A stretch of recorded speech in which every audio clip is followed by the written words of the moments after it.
cold, rainy, but a conference championship game. Hey, Let's go. 24 hours away. It's a big game. It's a big game. 29 hours away. Quack, quack. Rough for you Husky fans out there as well. I need the Spanish broadcast from a Huskies game. Now, did you hear the call from Mark Asper, former Oregon Duck offensive lineman? You didn't. I did not. He speaks Spanish, and apparently he did a game and was doing like a little play-by-play for it. Did he throw a quack, quack in there? Yes, and he was like, Los Patos! Quack, quack!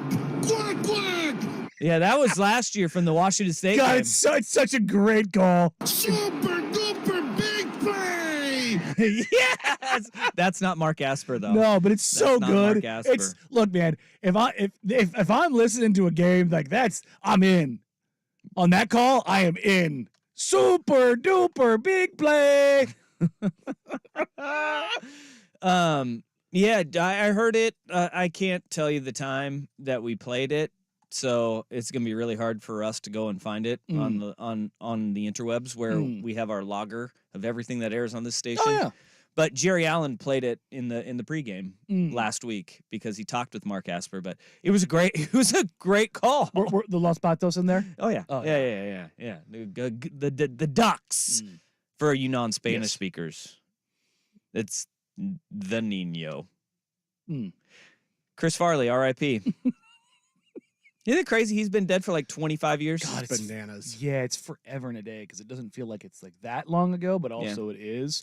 Watched Black Sheep the other day for the first time in a long time. Apparently, yelling out "Kill Whitey" is still a problem. Are you okay? Now that is an evergreen joke because him getting all stony baloneyed with the Rastafarian, going on stage and yelling "Kill Whitey" and then looking over there like, "No!" Oh. But did I hear a niner in there? Yeah. Are you okay? Yeah, the chocolate pudding spilled on me. We don't have chocolate pudding.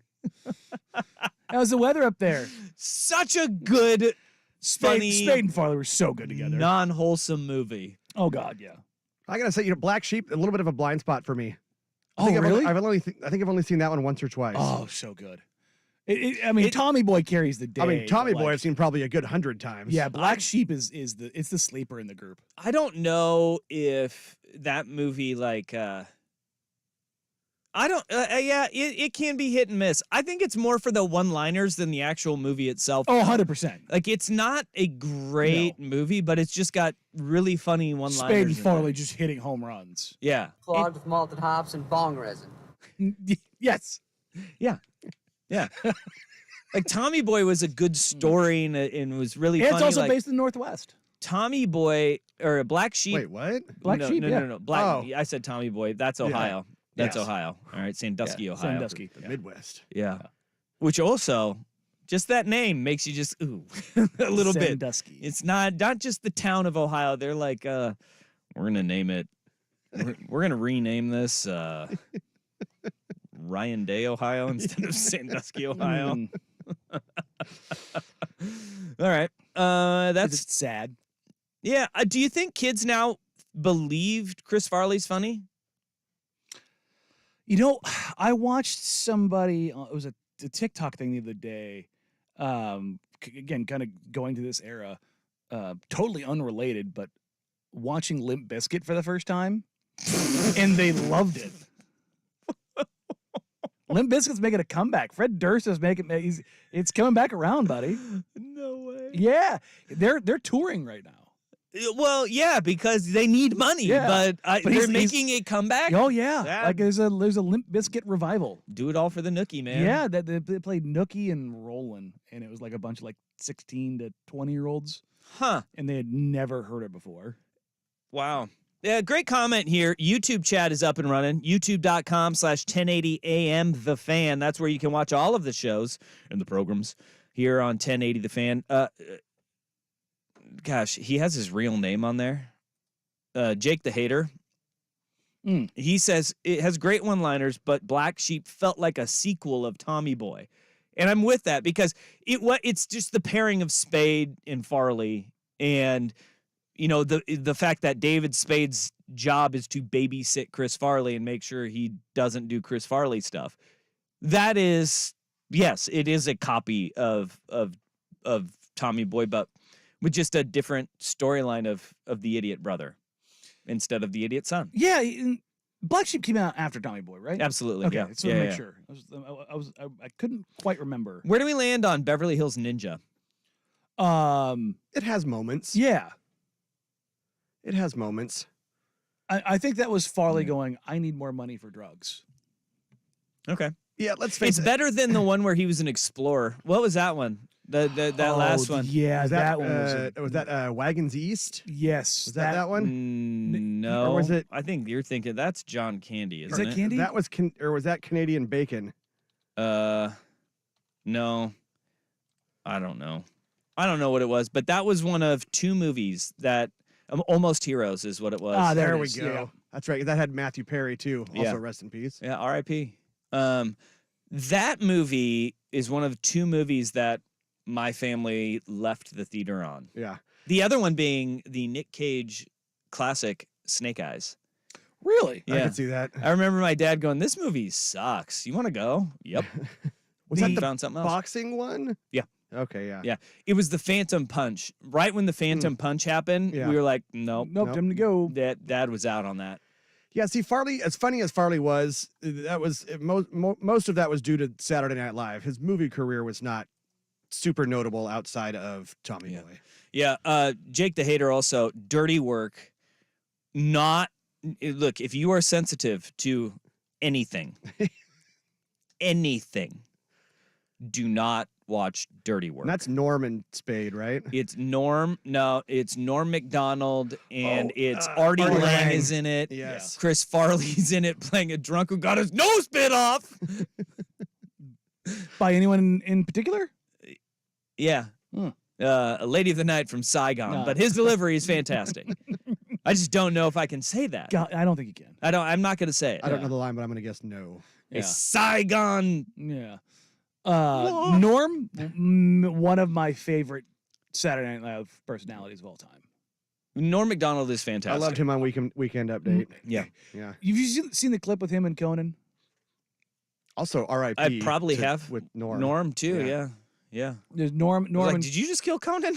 No, Norm Macdonald. No, yeah, R.I.P. Norm and Conan. I can't remember who it was. It was like mid-late 90s, and she was making a movie. There's another actress who was making a movie with Carrot Top, and he kept making fun of her because she was making an appearance Yeah. with Conan, and he just kept just bludgeoning her Oh, that's over brutal, the dude. over the head of like, how could you expect this movie to do? It's going, it's going to be awful because it has Carrot Top in it, and Yeah. she's sitting there like, Wow. like oh god, it's so funny.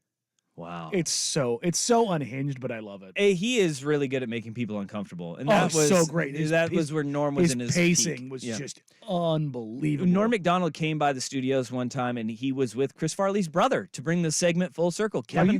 Kevin Farley. Farley Yeah. and Norm Macdonald came by I was there that day. the Got a fan picture. studios. Yeah, I Yeah. got a picture with them too. He Yeah. was awesome, man. Yeah, he was stoned.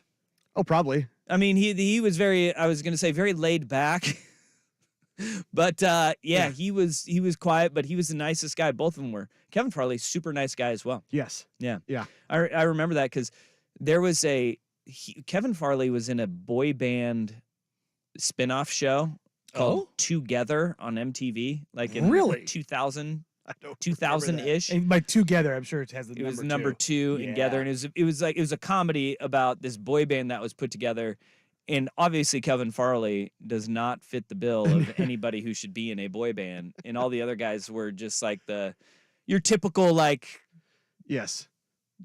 cookie cutter boy band guys. I remember that show. Unfortunately, I'll admit it. I watched that show. I watched Together. All right. I did not. Judge me as you will. I did not know John Farley was also a member of the Farley family. I don't know who John Farley It's is. another brother. Well, I know there's a third brother, but I don't Yeah, remember. as soon- his as soon as name. you see a Is that picture of him, John you're gonna go, Farley. Oh, Oh, yep, there he yeah. is. Did I know that guy. Yeah, Really? Yeah. I didn't know that. yeah. That's a talented family, man. You think? Isn't it crazy? Like, because you could sit there and you could be like, oh yeah, they just kind of rode Chris Farley's coattails and Like, stuff. no, they're But individually fun. They all did stuff to kind of stand on their own feet, though, and their poor mother. I confused the two, Dear God. John and Kevin, for some reason. What would be a more traumatic experience as a parent to raise, the Farley family or the Gronkowskis? Gronkowskis are impossible because the Gronkowski dad is an absolute meathead in his Yeah. own right. Like, he was like a personal trainer. It's just like, what are we gonna do? What are we gonna do tonight? We're not reading books. We're doing curls before bed. You know, that is just meathead-a-palooza. And that Mama Gronkowski, we never see Mama Gronk. No, We see Daddy probably Gronk. because she wants her sanity. Well, and they probably ate her alive. Like, they're like, Mom, you deserve like a lifetime vacation after raising us. Yeah. And making sure we survived. And she's probably on that lifetime. She vacation. probably is, and she earned every minute of it. Absolutely. Nonstop cruises Yeah. around the world. Yeah. It's like, it's a never-ending booze cruise. has anybody seen the Bosa Mom? Because Bosa Mom has got, like, that's even, like, the Bosa brothers, they're not even, like, funny and lovable like the Gronkowskis are.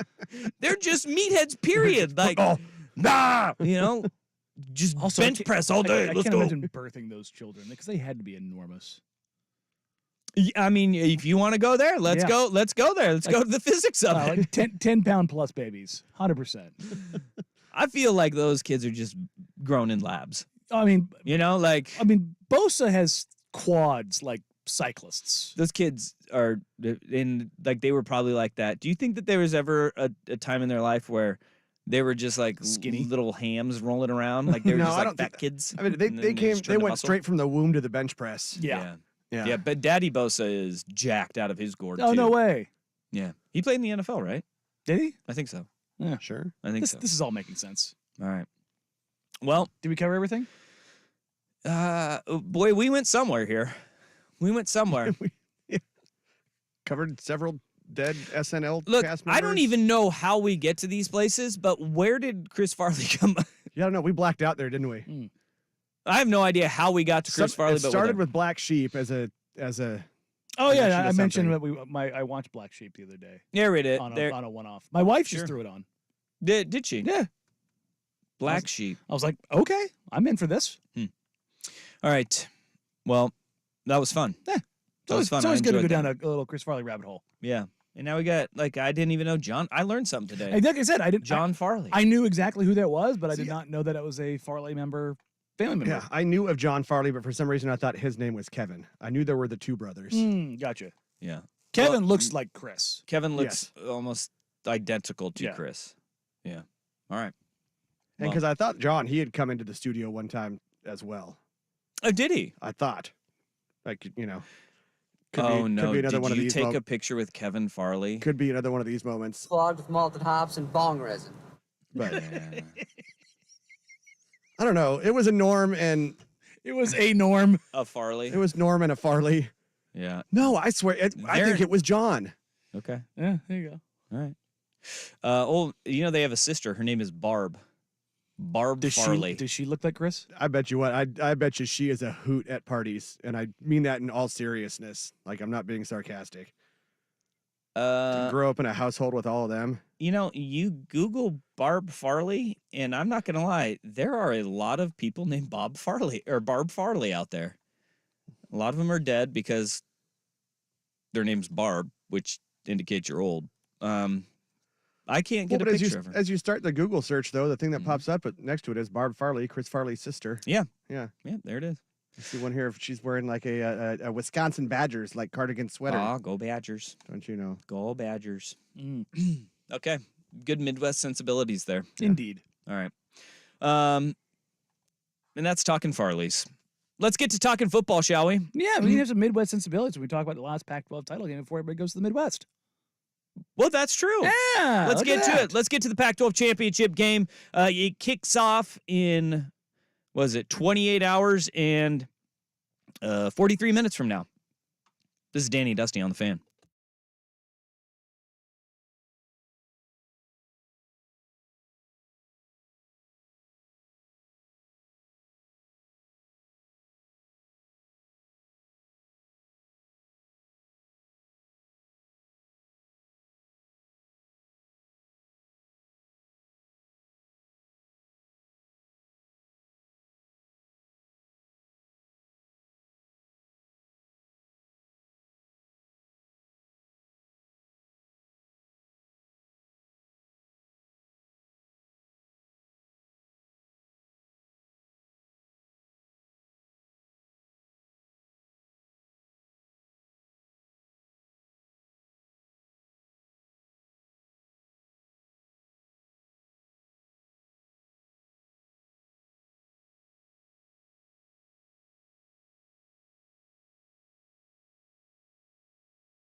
And in between that, you've got Utah once or twice. You've got UCLA once or twice. But none of the peaks ever overlapped. Yes. None of the peaks ever overlapped with anybody else.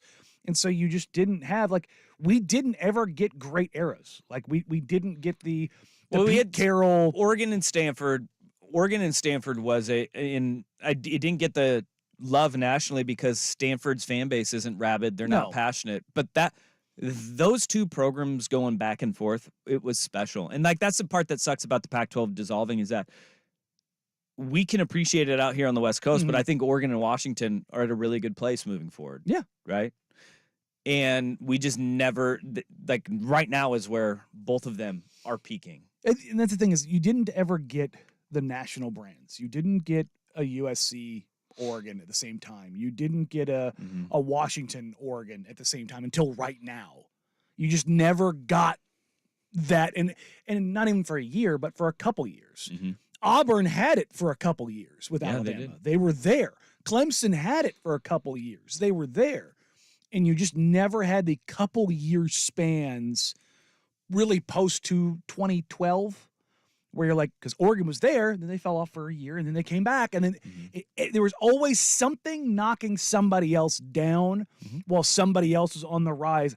And that was, to your point, the Pac-12 not taking it serious enough as a conference, as in universities, as athletic departments, and not doing the everything method that was being done at Michigan, at Ohio State, at Alabama, at Georgia, the teams that you consistently saw help Clemson over and over and over again. This is going to be a conference that goes out with a bang. It's not going to go out with the fizzle. You got a top 5 matchup. You have a college football playoff berth on the line. It's Oregon and Washington. They're going to be going head to head, and we've got to pull up at Danny and Dusty right meow. Who wins the Pac-12 championship game? You can vote at Danny and Dusty on Twitter. Right now, Oregon is leading shocking. 88.2%. They are 9.5-point favorites. And we'll get all of those votes in. So, hey, Husky fans, go and start voting on this bad boy, because here's the deal. This is the only rematch of conference championship games of the power conferences. Washington won the first one. Yeah. Oregon has been playing outstanding football. Absolutely. But there is plenty of reason to believe Washington is going to do what they have done for the past 8 weeks, which is just win. And win close games in the last 8 weeks. But what they've done during the entirety of the season, they're 12-0 for a reason. They're 12-0 for a reason. Let's start breaking this game down. Oregon and Washington. What is the biggest difference between what we saw in October and what we're going to see Friday night in Las Vegas? Right now, Big Kahuna with SportsCenter. That's that Hawaiian burger joint. This is Pac-12 Championship Week with Danny and Dusty. Brought to you by Mods PDX. The future of building is here. Now, from the Spirit Mountain Casino Sports Desk, a SportsCenter update on 1080 The Fan. This update brought to you by Vulcan Design and Construction. Check out their award-winning outdoor living designs or schedule your free design consultation at vulcandc.com. First on The Fan, some news that broke just after Dirt and Sprague signed off this morning. Matt Zenitz of 24/7 Sports reports Oregon State quarterback DJ Uiagalelei is expected to enter the transfer portal. The NFL also reportedly still an option for him. Zenitz also reporting in the last few minutes that UCLA freshman quarterback Dante Moore also expected to enter the transfer portal. Meanwhile, still a little over 24 hours away from the number 5 Ducks and number 3 Huskies in the Pac-12 championship game in Vegas. 5 o'clock kick on ABC. Live coverage here on The Fan starts with Ducks Game Day with Dirt and Anthony Newman at 1 o'clock tomorrow. The Ducks are 9.5-point favorites. Seahawks at the Cowboys starting week 13 in the NFL on Thursday Night Football. Kenneth Walker III doubtful. Leonard Williams, Will Dissly both questionable. Coverage here on The Fan starts at 3 immediately following Danny and Dusty. 5:15 kick on Prime Video. The Seahawks are 9-point road dogs. Dallas police confirm an arrest warrant has been issued for Bills linebacker Von Miller for allegedly assaulting his pregnant girlfriend at their home.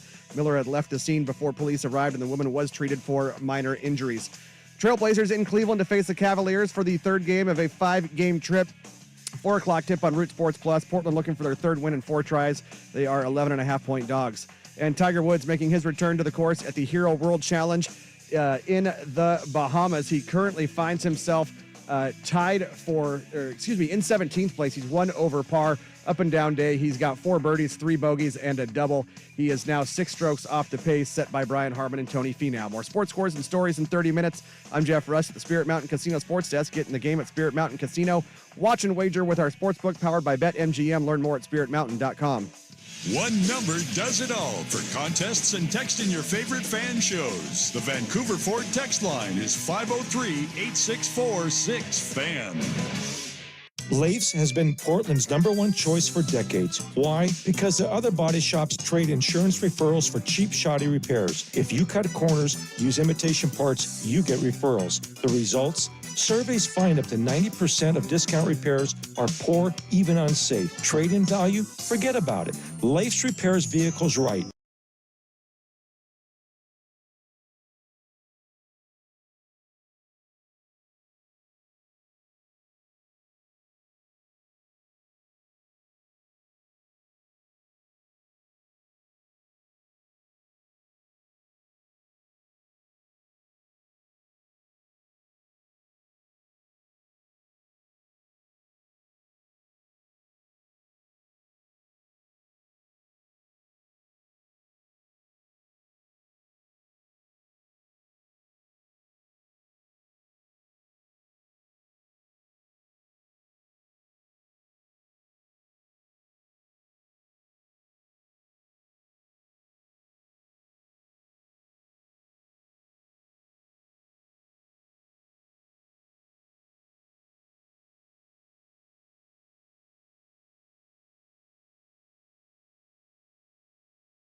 break this game down today, Indeed. and we'll get this game broken down every which way. I like it. Promise. A lot of it has been made, and rightfully so, about what's going on with Michael Penix Jr. in the Washington passing attack as the season has gone on. And everybody has their theories, whether it is the rib injury that is being widely discussed when he took a hit from Tysheen Johnson in that game against Oregon in Seattle in October, or he's been sick and they've said, no. He's battling two different times. They've blamed illness, including last week after the Apple Cup. He wasn't feeling well and he's overcome by emotion after winning the Apple Cup game on a game-winning drive at the end of the season, or at the end of the game. Well, I guess it was the end of the season as well. That too. And how he was just overcome by emotion in that moment. I don't think anybody's really buying that, but I think that there is a way that you can say everything that everyone has been saying, it can be true, right? And you can kind of add them all together and say, this Washington offense is not operating nearly as efficiently or successfully as it was early in the year. And I do believe that there is something wrong with his ribs still, because like, you take a shot in the ribs like that. I mean, it's not healing. If you have a broken rib and you're just pushing through it, yeah, everything is uncomfortable. You're getting a shot. I mean, look, he's a quarterback who plays with the massive flak vest. Yep. Has always. Mm-hmm. There's no amount of protection that if your ribs are broken or you have disrupted cartilage or slipped ribs or whatever it is, you're feeling it every breath, let alone every time you go to rip back and throw a 40-yard strike across the field. Yep. You got a lot of twist in that. And that's the thing. The thing is, it's on his throwing side. So you have that is an element I can see still lingering and playing a factor. But the reality of it is that Michael Penix Jr. is still out there, and he's putting up a butt ton of yards. He's thrown for nearly 4,000 yards this season. He's not turning the ball over at an incredible clip, even though if you do look at it, though, most of his interceptions this year have come in the second half of the season after that Oregon game. But I think that there is an element, too, of, Chris Fetters, Dogman.com. He was on Dirt and Sprague earlier this morning. We had him on leading up to that Washington game earlier in the season. And the pressure that does come with a season like this and being the Heisman Trophy candidate and being the front runner for a bulk of the season, having the expectations of an unbeaten season and having to kind of carry your team through. I think there is an element of maybe there is something between the ears and pressure happening. Obviously, that Arizona State game, he looked like he was sick right after the Oregon game. Could have been the ribs too, but they said it was illness then. Could have been. His performance then was just absolutely dismal. But he's been out on the field. But if you look at it just on what he has done from a production standpoint, he's still putting up pretty good numbers. But at the same time, since that Oregon game, he has completed over 60% of his passes twice. Once against Arizona State in that following week. The next one was against USC, which if you go and you look that up, I think they're the 118th and 123rd pass defenses in the country, respectively. A lot of people do that. Yeah. Okay. He has thrown for 300 yards just twice since that Oregon game against Stanford and against Utah. If you look at what Michael Penix Jr. in this Washington offense were and this is the thing, is we can look at that Oregon game because it was smack dab in the middle of the season. Yeah. It was 6 weeks of the year. And you could watch what he did in that first half. If you look at what he did before the Oregon game, his lowest completion percentage of the season was 72.5% against Boise State. Yeah, he was a monster. Again, I will repeat this. He has only completed 60% of his passes 2 times since that game. Okay. And it's not like look, the competition they were playing early was not great. There's no doubt about that. So your numbers are going to get a little bit more juiced, but you can just watch him. But the week before they went and they played Arizona, before they played Oregon, and before the bye week, he went 30 of 40 for 363. Yeah. Right? That's a really good Arizona defense. Yeah. And if you look at his production prior to the Oregon game, his lowest output was 304 yards. He had 4 400-yard games. He was slinging that thing. So take that. It's for anybody that's like, no. Yeah, he's fine. He's not. He's not. He is not okay, and you can look to that. There also is an external factor too as to why those numbers have dipped a little bit. In that, could it be the injury? Could it be pressure and what's going on between the years? Yeah. Could it be that some teams are just kind of figuring out what Ryan Grubb and that offense are doing operationally? Yeah. But also, coming tomorrow is the first time all season long that Washington's top 4 receivers will be on the field at the same time. All healthy and on the field, because there's been a cat and mouse game that they've been playing over the course of the season. Early in the year, it was no Jalen McMillan, right? No Jalen McMillan. He was battling back from injury. And it has been a slow burn for him to get back. He's tried to come back multiple times, and it just had been not there. And Same with Polk. He has not popped yet this season, right? McMillan, the second game, that Tulsa game, he went off, and then he got hurt the following week against Michigan State. And then he's just kind of been spotty in and out of the lineup. You got also Giles Jackson, who broke his thumb at the beginning of the season. This is a big key here for this game. Giles Jackson played against Oregon. He had a really good game. I think it was 5 catches for 68 yards, timely catches, right? They only played him in 4 games this year, and he didn't even suit down for the Apple Cup because they were preserving a redshirt year for him. He's a senior, so they got him back another year by not playing him in the Apple Cup. This is the postseason. The conference championship games are postseason games, so they were using him when they needed him against Oregon State, USC, Arizona State, and Oregon are the 4 games that he played in. So you have Giles Jackson. He is back. Obviously, Rome Odunze is one of the best receivers in the country, and he is going to be available in this game. And guess what? On third down, you best be knowing where number 1 is. You better roll 2 to him, because even though you know where he is, he's still going to get the ball from Michael Penix. And no matter what, and this is the thing about this offense, whether it is the injury to Penix or whatever's going on, they deliver at the end of that game. Come fourth quarter, you just look at the numbers. Yep. Just look at the numbers and you can go, oh, okay, I get it now. That's what he does. The one guy that's been really interesting, though, is Jalen Polk. And you mentioned him a little bit earlier in that he got, I think it was dinged in prior to the Oregon State game. He had, very uncharacteristically, he had 2 drops. He's got a little case of the dropsies. He had 2 targets last week in the Apple Cup, 2 drops, which is really uncharacteristic. And this is another thing that you sit there and if you look at Oregon's offense and how they've grown over the course of the year, they had so many new pieces offensively that Bo Nix was working with. It was, all right, who's going to get the ball, right? As the season has grown and we've gained momentum, Tez Johnson has become a go-to guy because of the comfortability and everybody finding their role over the course of the year. And you see that Troy Franklin is a go-to, as Rome Odunze is for Michael Penix. And like you look at the parallels, they got small, shifty guys that can stretch the field. They've got their possession receivers. They got a good tight end that they can rely on. They're kind of going through the same thing, but they haven't had the luxury of having everybody on the field at the same time. And I think that's a big part of what the struggles they've been going through over the last couple of weeks is Jalen Polk not getting fed like he was early in the year because there's more mouths to feed.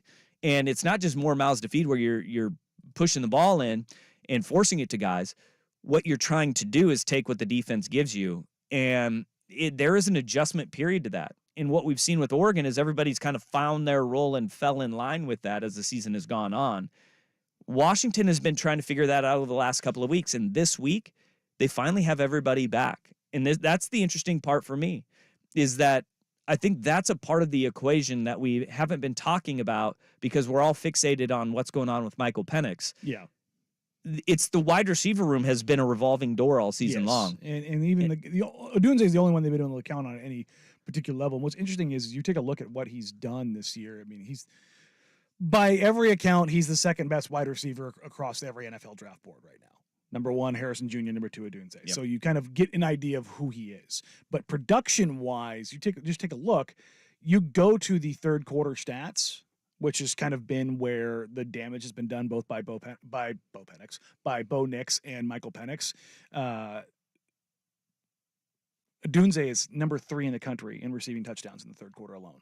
He's number Pretty damn good. I want to say he's number 15 in total yards, and I think he's number 3 in average yards per catch. He's phenomenal in the third quarter. And then you go, I mean, again, you take a look at the quarterback play. Number 2 in the country, Bo Nix. Yep. Number 5 in the country, Michael Penix, and they're separated by 60 yards. So both these guys in the second half, when they come out, that's when they come out and they knock your teeth in. Mm-hmm. And that's when they for Washington, they go to Rome Odunze. Oregon spreads the ball around more. Whether it's Franklin, whether it's Taz, whether it's Ferguson. They have more guys because they've had more guys healthy. Yep.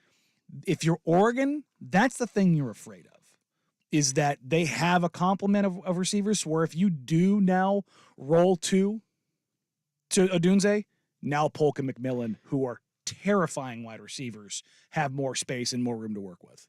That's why I think the injury to Jaleel Florence is a big one, too, is the matchups and the mixing and matching of personnel groupings to certain receivers. That's going to be one to keep your eye on. We've seen Tysheem Johnson has played lights out in this back half of the season.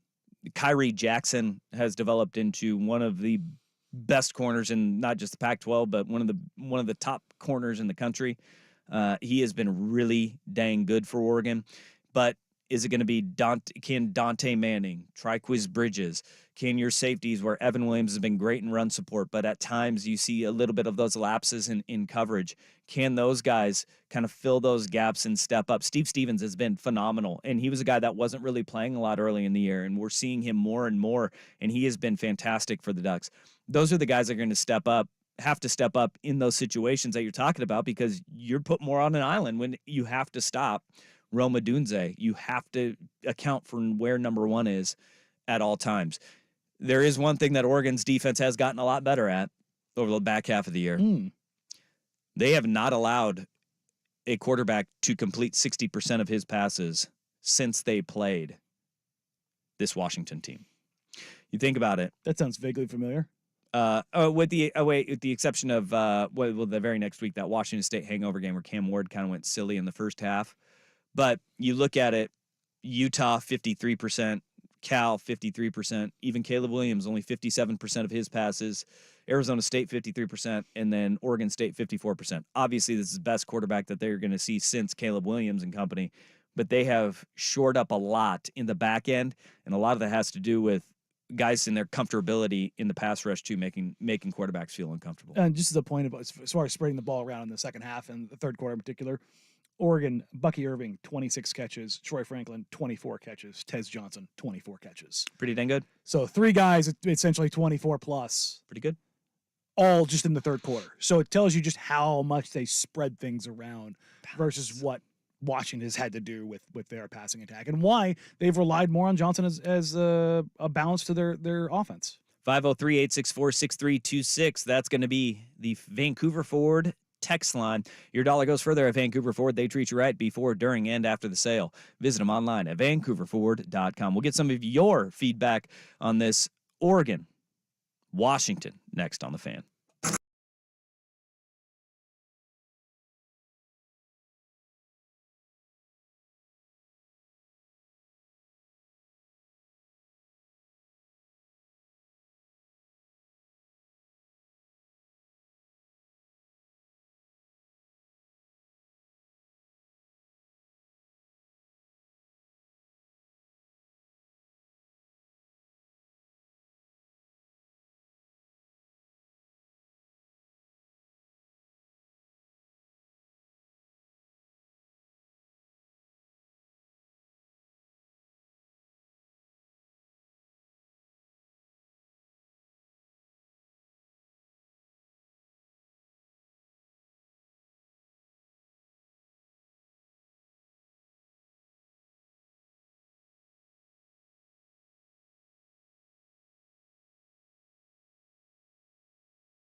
on that, but there's also other things that you need to take into consideration with why the numbers may have dipped.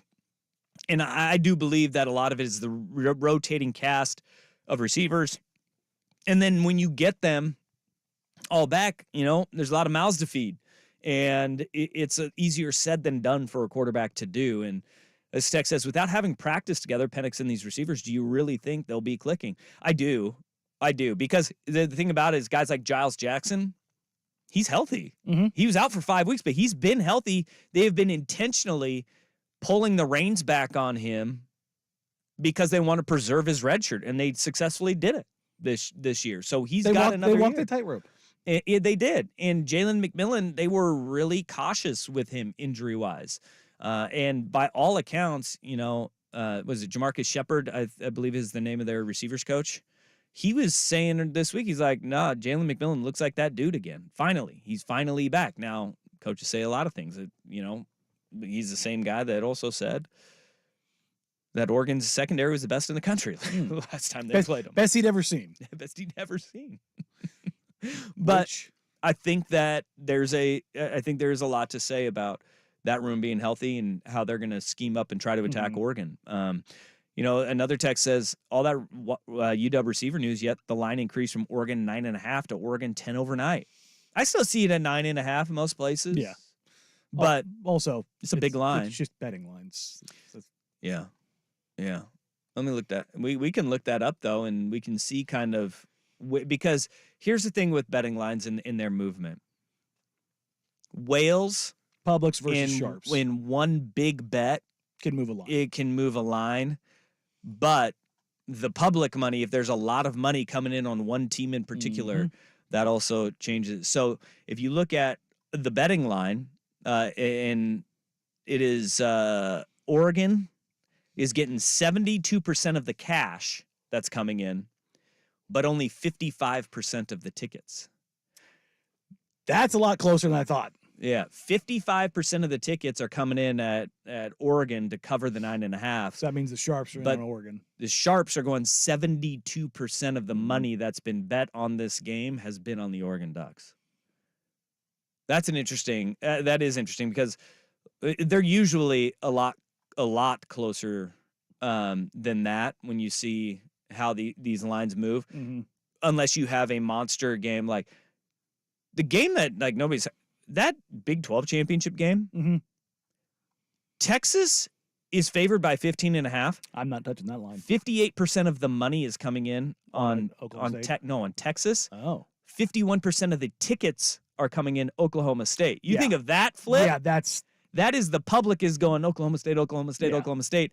And the bettor's like, dude, there's no way Oklahoma State touches them. I don't think they do. I do not think they do. I don't think they win, but I'm not touching that line. 15.5? 15.5 is a big line, man. We've seen that Oklahoma State team beat Oklahoma, who beat Texas. Yep. We've also seen that Oklahoma State team get the crap kicked out of them by two bad teams. Sure. So I'm not touching that line. I don't know how you can confidently bet that game. Yeah. I do not understand. Yeah. All right. This text says, if you could combine UW's run game and defense from the second half of the season with Penix's from the first half of the season, the Huskies might be the best team in the country. I doubt it happens, though. And they have had an improved run game. It's not as much as what people are making it out to be. It's just more noticeable when Penix isn't as dominant. Yeah. Their numbers are pretty similar to where they were at the beginning of the year as well. It's just it was eye-popping what Michael Penix Jr. was doing. Yeah, he was on pace to just shatter records across the conference. But when you have a running back take over, and I think we're all kind of living off of, Dylan Johnson's performance against UW, or if UW plays for UW, Dylan Johnson's performance against USC where he ran for 316 yards, that skews things a little bit. Other than that, they have been pretty similar to where they were all season long. After the USC game, he went for 125 on 33 carries, 110 on 25 carries, 102 on 30 carries. His averages are right around where they were before the USC game. But that does kind of tilt. We have that one game kind of seared into our brain that makes us all think otherwise, right? We'll have more on this game coming up, but we got to get to the portal. The portal giveth, A lot of news. the portal taketh away. And the Beavs lose one, as does UCLA. Danny and Dusty on the Fan.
your heating and air conditioning needs. Check out the latest special offers for our listeners at servicepatriots.com/the-fan. All right, the portal giveth, the portal taketh away, and we knew that some of these moves are going to happen, and look, this is going to be a slow roll, and I don't believe there's any reason or cause for concern if you are an Oregon State fan, but DJ Uiagalelei announced today that he is going to be entering the portal, thanking Beaver Nation for embracing him with open arms, but he now moves on. I think it's a new coordinator every year of his college career. And this makes sense. It was good for the goose and the gander. Here in the sense that DJ got a little bit of a rehab. Got out from some of the scrutiny in Clemson where he got benched and Klubnik takes his spot. Oregon State improved their quarterback play significantly and also showed that they could bring in a 5-star guy. And it's something where they can tell other 5-stars, they can tell other highly recruited guys that maybe have fallen on hard times or things didn't work out for them in their location. Look, you can come here. It doesn't matter who you are. Like DJ was the #1 recruit in his class. He was able to come here. It may be a little outpost in Corvallis, but if he can do it, you can do it. And I think that's not nothing, but it's also very much a hey, Aiden Childs, we're clearing the path for you. Please stay. Well, and that's what they should be doing right now. Everything should be, hey, how do we keep number 0 here? How do we keep Aiden Childs a Oregon State Beaver? And it's going to take some NIL. I think as we are learning about, Trent Bray's contract with Oregon State, getting paid only $2 million, he didn't get like a big pay bump because the defensive coordinator for Jonathan Smith can be making pretty dang close to what he's going to be making. Oh, might be making more. And what they have is the ability to open up his contract for renegotiation when they are a Power 4 or 5 conference team moving forward. But that's smart. It's smart on Bray's part. It's smart on the school's part because you need to be able to build a staff financially and have it make sense. Do it responsibly as well, where you can take a little bit of that money that your head coach was getting and siphon it off to his staff because financially they're in a different game now. But you also need to up your game as far as an NIL collective at Oregon State to keep all those players that are currently on the roster that you do want to keep. Because DJ, as good as he was, and I thought he was really good for Oregon State. Yes. He wasn't great. I think he's really good for them. He was really solid for them. But what this year was a bridge year to get to Aiden Childs. And now that you are at that point, keeping him is of the utmost importance. And look, Michigan State fans think that they're going to just pull Aiden Childs really easily and he's just going to follow Jonathan Smith. I don't think it's that easy. I don't think it is going to be that easy because every single person at Oregon State in that athletic department, surrounding that athletic department, they're trying to keep that young man. And that's going to be a big hire for Trent Bray, is that quarterback's coach and that offensive That's coordinator. exactly what I was just going to get to. And normally I wouldn't even go to the kid because you're not making those. Well, you don't go to the kid, but you find somebody that can tailor their system to him. That's what I'm thinking. Like, instead of thinking about your program of like, hey, this is stylistically what we want to do, you're going to find a coordinator and a quarterback's coach that helps him. Yeah, I think you worry about the rest later. Yeah. As weird as that is, and as much as I think philosophy-wise I am against that, you are desperate to keep this kid, and you are desperate for relevance, and you are desperate to hang on to whatever you can. So you bend, but don't break. So you go find somebody that makes the most sense stylistically that can optimize this kid, not shoehorn him into some system. You find a system that fits him. Yep. And I think that's what he's going to do. He's going to find that way. I have a lot of faith that Trent Bray's connections, he has a lot of them because it's not just him through his father as well, who is a longtime coach. I think they're going to turn over every rock to try and find that guy. But the longer that you can love Aiden Childs up, keep him in, the better off you're going to be. But DJ is entering the portal, could go to the NFL as well. Not sure kind of what the idea is going to be for him moving forward. The other big transfer news, though, and this could have a big ripple effect across the West Coast, is Dante Moore, UCLA, back at it again, coveted commit, who was at one point a Oregon commit, Mm-hmm. has entered the transfer portal. Yep. It was a rocky year for him. And this is where being a true freshman as a starting quarterback In the Pac-12 particularly. really damn hard. Yeah, it doesn't happen all that often. And offensively, I know Chip Kelly's the OC, but that offense was not It's littered with weapons around him. And he had his struggles this year. I will be very interested to see what the market for Dante Moore is. I would And imagine Oregon and Washington are both taking a look. you got to kick the tires, but you know we're seeing a ton of quarterbacks already hit the portal already. Right, Riley Leonard yesterday from Duke, and it all Probably signs going point to to him Notre to go Dame. to Notre Dame. But look, I mean, people say that weird stuff can happen. Sure. There's a lot of teams that are also looking for quarterbacks as well. I mean, there's a ton of teams that you're going, they're a quarterback away. They're a quarterback away. And there's going to be a lot of teams beating down the door of Dante Moore to try to get him. But I will be very fascinated to see what that market looks like. And number who's 2 recruit in the interested. country last year. Like it's you're definitely going to have suitors. But then you have, guys like Matt Rule, Nebraska's head coach. They're talking about bowl prep and moving forward. They need a quarterback.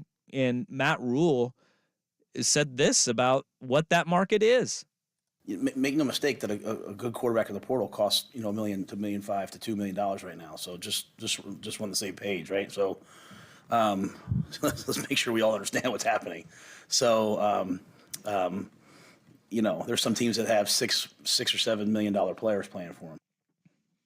$6 or $7 million players playing for him. Heisman quarterbacks. Yeah, those Heisman caliber players are garnering that sort of attention, right? But $1 to $2 million. It's the going rate for a quarterback. Saying you're a starter, you can play. All right. The thing with Dante Moore though is that this is your transfer already. If you are going to use another one, wherever you're at, you got to be there for 2 more years because you got to graduate before you get another opportunity to transfer. So make sure that it's not just the money. That's the interesting part about this. His fit has got to be important. What's funny about that from Matt Rule is that I love it when the coaches at these programs who are saying this, who are being a little bit more blunt about it. It's always I take it as a double-edged sword of like or double-edged message in a sense that they're throwing out there and they're not happy about it, but they're also throwing out there because they're saying to their donors, "Oh, you want us to go get a quarterback? Guess how much it costs? Pony up." That's what that is for Matt Rule. For sure. It's not him complaining that it's $1.5 million for a quarterback. It's him saying, "Hey, Big Red, you want a quarterback here? If you Write the check. Better pay up. Write the check. Otherwise, don't complain when we don't have a quarterback." Do we like this? That this is the world of college football? Because it is a different landscape than what we've seen before. 503-864-6326 or be part of the YouTube comments. YouTube.com/1080am The Fan. You can see our ugly faces right there all day long. Danny and Dusty on The Fan.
as this show goes on. Had a lot of it in hour number 1. Go check out the Service Patriots podcast if you missed any of it. We were talking at the break, though, right before the break.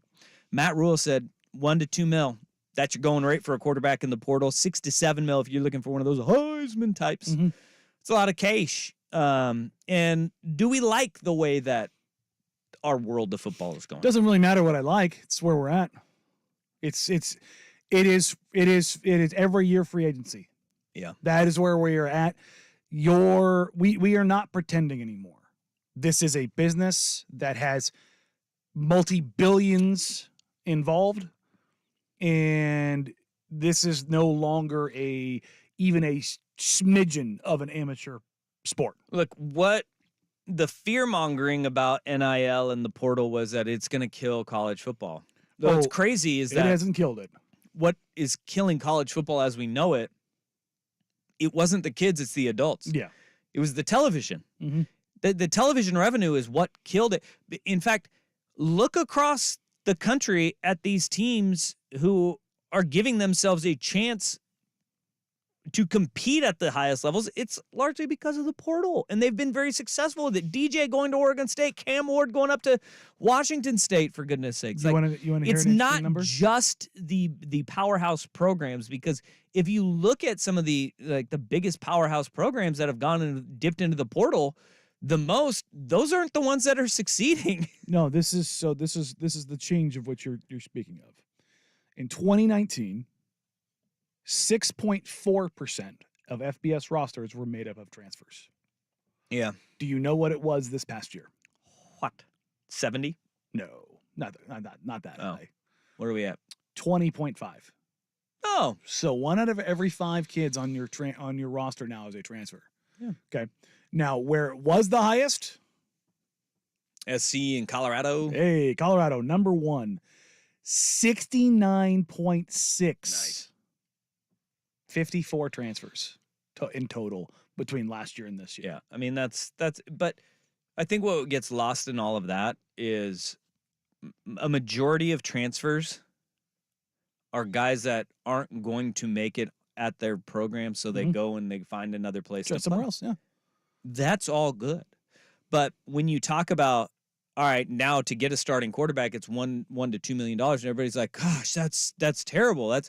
Is it though? Because supply and demand in our country tells you that if there's the very low number of quarterbacks that are of that caliber, then you should probably pay up for it, right? Mm-hmm. The supply is low, the demand is high. And even on that, that makes sense. Like, it makes sense that Mhm. when these coaches are getting paid $10 million a year, $7 million a year, the quarterback, the most important position in the game, 1 to 2 is kind of a bargain. Yeah. It's kind of a bargain. And like, we're just kind of recalibrating ourselves to that. And I don't think that is ruining the game. In fact, like this texter says, rumor is Michael Penix got about $1 million in NIL to return to UW. So if so, you could argue this is one of the few cases where NIL deal is actually a good financial return on investment as opposed to just blatantly buying a player's services. I think that here's where we get stuck on is like a lot of these boosters throw money at players, and it's not the coaches who are like, because you can't, like the coaches can't be like, all right, this is it. But a lot of it is the coaching matters in the development of that talent and using that piece that the NIL is bringing in properly.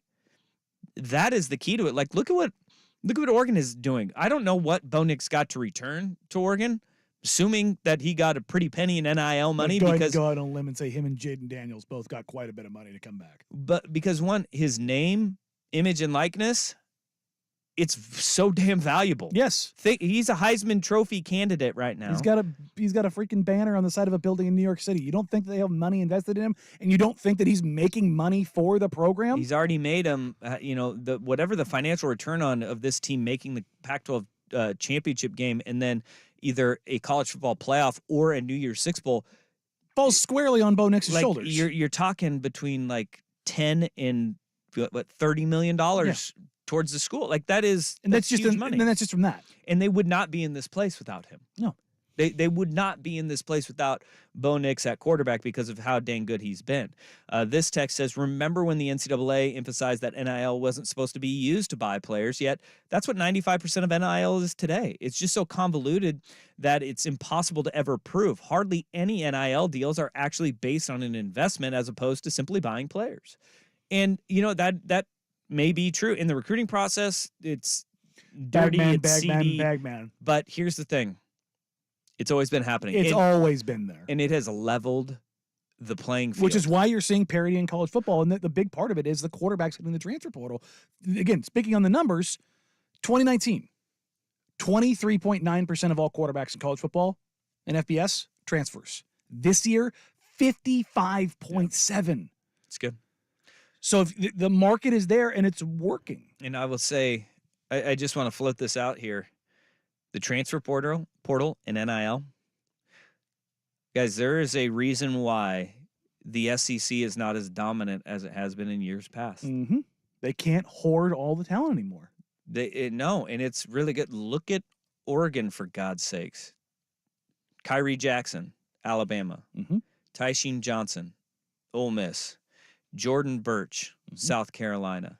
Trayshawn Holden, Alabama. Bo Nix, Auburn. You tell me where that team is without those 5 guys. And right? Look where they're all from. I named 5 SEC schools right there. I mean, and that's where the leveling of the playing field, because we can look at Oregon because of their connections that they've had to the SEC with a lot of their coaches coming from there, notably Dan Lanning. And you sit there and you go, his familiarity with those guys throughout the recruiting process before and bringing them in to Oregon was a little bit easier. But look, you can take Oregon, you can sprinkle those guys out, and you think about where the depth of other teams across the country is coming from. A lot of SEC guys are saying, no, I want to go, carve my own path somewhere else. It has been really good for college football. I think it is a lot of money and it's jarring right now.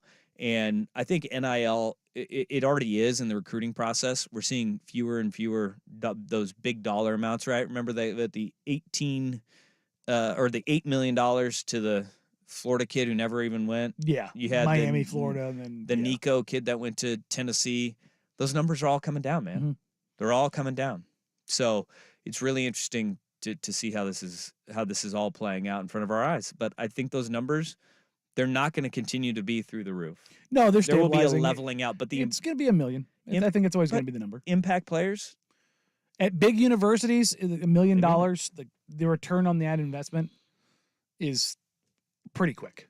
Yeah, let's be honest, it's pretty quick with the amount of money these programs.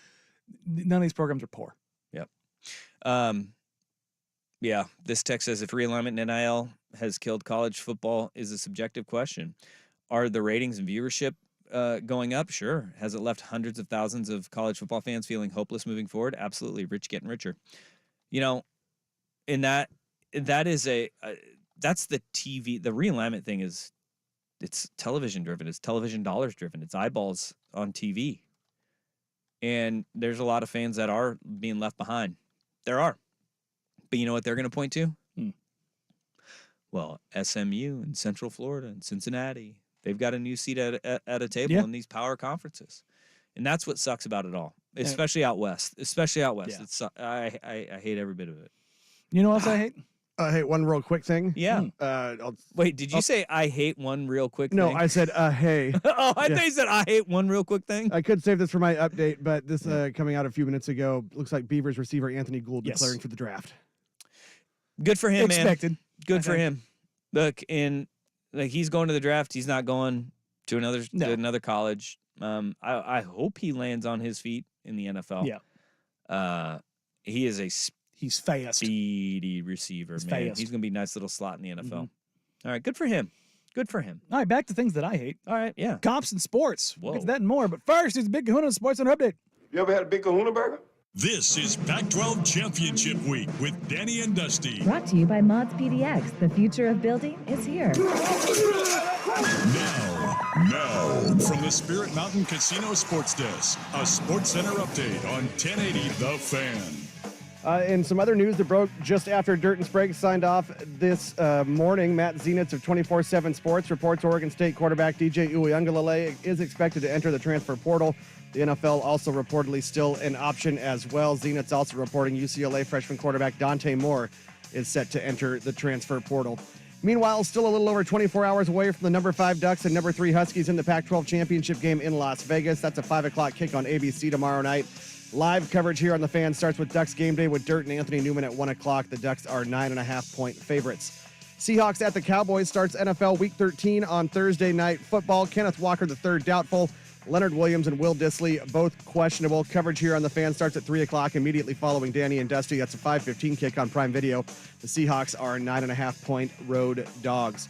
Former NFL defensive end J.J. Watt, of all people, of course, reporting Cardinals tight end Zach Ertz has asked for and been granted his release. The 3-time Pro Bowler expects to sign with a contender but must first clear waivers. Dallas police confirm an arrest warrant has been issued for Bills linebacker Von Miller for allegedly assaulting his pregnant girlfriend at their home. Miller had left the scene before police arrived, and the woman was treated for minor injuries. And Tiger Woods making his return to the course at the Hero World Challenge in the Bahamas. He had an up-and-down day, ending mostly on the downside, going 4 over on holes 15 through 17. He finishes at 3 over on the day. That leaves him 8 strokes off the pace, currently set by Brian Harman and Tony Finau at 5 under par. They are both in the clubhouse after shooting 67. More sports scores and stories in 30 minutes.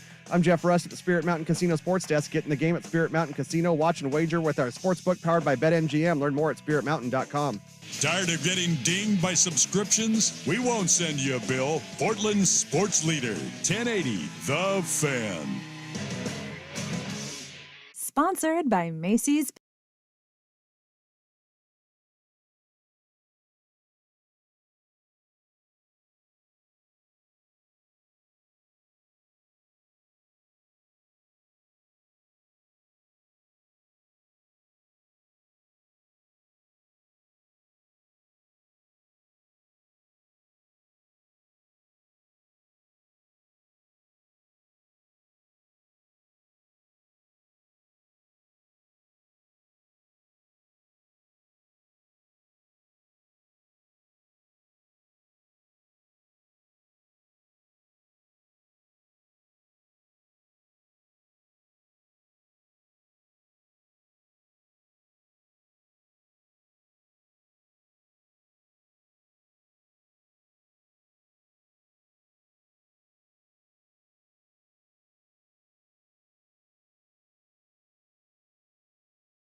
Dusty. Brought to you by Mods PDX. The future of building is here. On 1080 The Fan.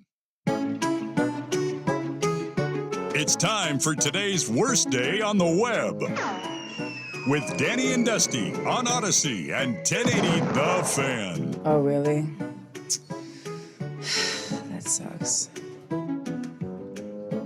It's never going to happen, but I really wish we didn't have to sit here talk about police being involved with athletes over and over and over again. And today we have the latest, as a warrant has been issued for the arrest of one Von Miller of the Buffalo Bills for an alleged assault on a pregnant woman. Oh my gosh. Alleged assault alone, enough. On a pregnant woman. Yikes, dog. Yeah, this is disheartening, concerning. Like, we see this so often, and that's the damn shame about it, you know? And like, we don't know what the story is and what happened here. No. We have no idea what happened. But we see this story happening far too often. And that's the thing that really sucks, is that apparently yesterday at around 11 a.m., Dallas police responded to a call, and the investigation showed that Von Miller and the woman got into a verbal argument, and then he assaulted her, and he left the scene before officers were able to get there. Now they're just kind of waiting for him to turn himself in. She was not hospitalized, wasn't taken to an ambulance. He was treated apparently for minor injuries, which are too much in this instance. Mm-hmm.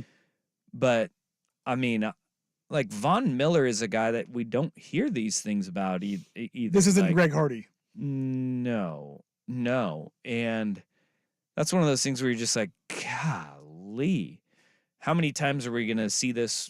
And it doesn't matter if it's a guy with a checkered past or a guy with the squeaky clean one. You know, good Von Miller doing Campbell's soup commercials, for goodness sakes, right? Like, we see this time and time again, and it's just disheartening to see that, you know, whether it's a guy you don't like or a guy that has a good reputation and a guy who seems like a really likable person, these things are continually popping up.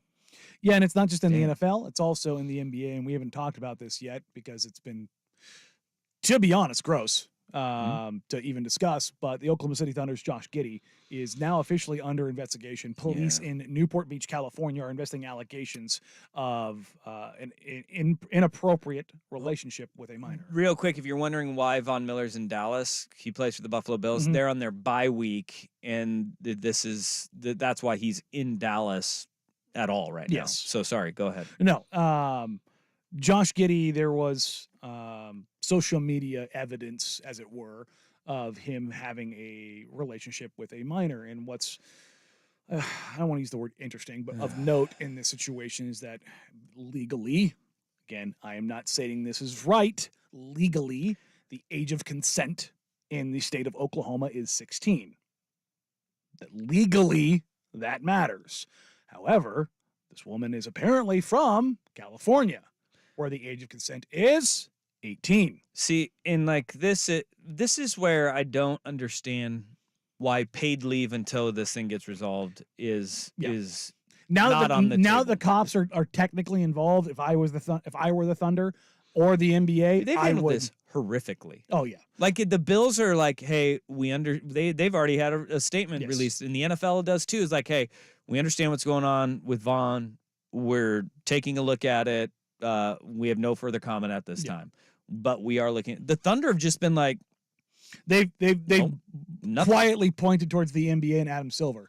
Adam Silver in the past has relied on the teams to handle their business because he just never wanted to get their hands dirty. Sam Presti does not want to get his hands dirty. He does not want to be associated with this. I think he is going to wait this out until the very end and then agree with whatever the NBA does and says, hey, my hands are tied. It's on the NBA. What are we doing here? Letting him just go and like that is not better for the game. No. To have this cloud over it and have him still playing in games. Right? Like you can go back and if he is on paid leave, you Make can sure sit he's there and paid, you can yeah. say, hey, look, this came up. There are photos of you with an underage girl, and neither of you have your clothes on. Yeah. Like that's reason enough to say, take a seat, bud. Yeah. Take a seat. Now, we don't even, regardless of what the situation is, because apparently the girl and her family not cooperating according to TMZ in any of this investigation. So you're sitting there and you're like, hey, until we figure it out, man, like, let's just no, it's not a good look for the league. It's not a good look for us. And look, there was a picture of them like, hey, we're like, she had on Snapchat, I saw, said, we're heading into the club. It's like, my goodness. First of all, what is a 16-year-old doing going out to the club and going clubbing? First of all, like, where did they meet? Was it at a club? Because, like, then Josh Giddey's like, I met her at a bar. Like, I figured that she was of age, you know? Mm-hmm. Like, I didn't check her ID because I thought somebody checked her ID heading in the door. That's not an excuse for Josh Giddey at all. But if that's the line he's going to play, then you sit there and you go, sit down and don't play basketball. Like, we're not shut up and dribble. We are not going to have shut up and not dribble. We are not going to have you as part of this until whatever that story is, bud, is resolved. Like, squared away. Yeah, like we're it doesn't, like, that doesn't seem hard here, and that's not throwing Josh Giddey under the bus and convicting a guy guilty before until he's proven innocent. Yeah, no, it is. Hey, we've got a multi-billion-dollar industry. Whether you're not above it, whether we like it or not, you're part of it, and we got to look out for our best interests. And right now, you're not it, guy. Now, because that's creepy. I don't remember exactly the details, but I thought this stemmed from something that happened like a while back. Is that correct? Like several months, something like that. Anyway, he basically just turned 21 as well. So how they're both in bars, I don't. Well, I mean, can tell you how he gets into bars. Right, but anyway, it's just. And the other thing that gets under my skin with these kinds of incidents is the term inappropriate relationship. If you've got pictures of the two of them naked in bed and he's of age and she isn't, that's not an inappropriate relationship. That's rape. That's it statutory rape. is. It is. And that's what Newport Beach Police Department of Yeah. California are checking. Is, I'm just, in terms of the way that the media characterizes things and reports these stories, just that term kind of. I know what you're saying, but in Oklahoma, it is just an inappropriate Yeah, relationship. they weren't in Oklahoma. They were in California. And that's what they're trying to determine here. And again, that's the stupidity of the legalese. Is age of consent in Oklahoma 16. That's age why of consent in California 18. You pay him to not be around anything, and then you don't pay him if you prove it.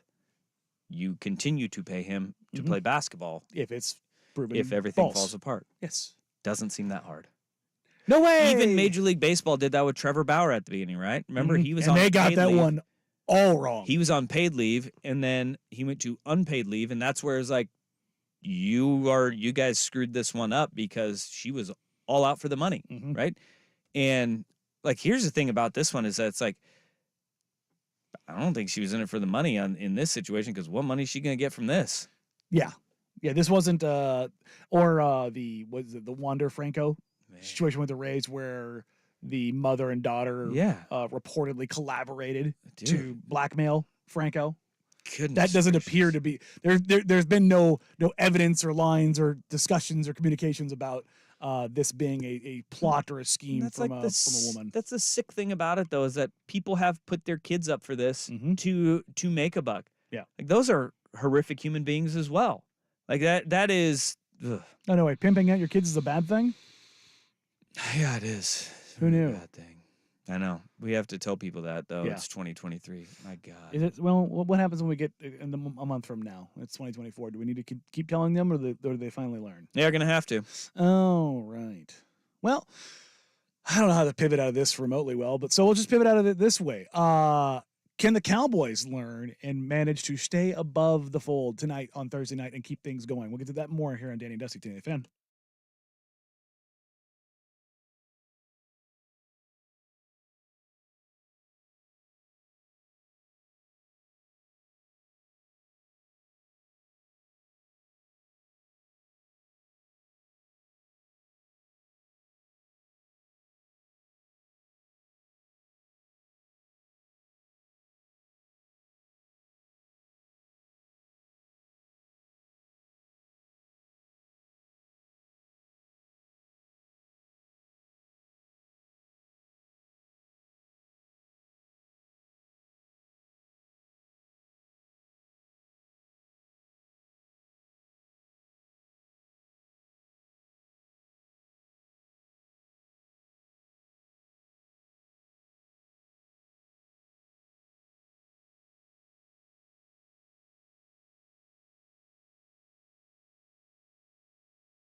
And then there will be something that happens where he will crash into the side of the mountain, and everybody's going to be like, how did we not see this coming? Is tonight the night?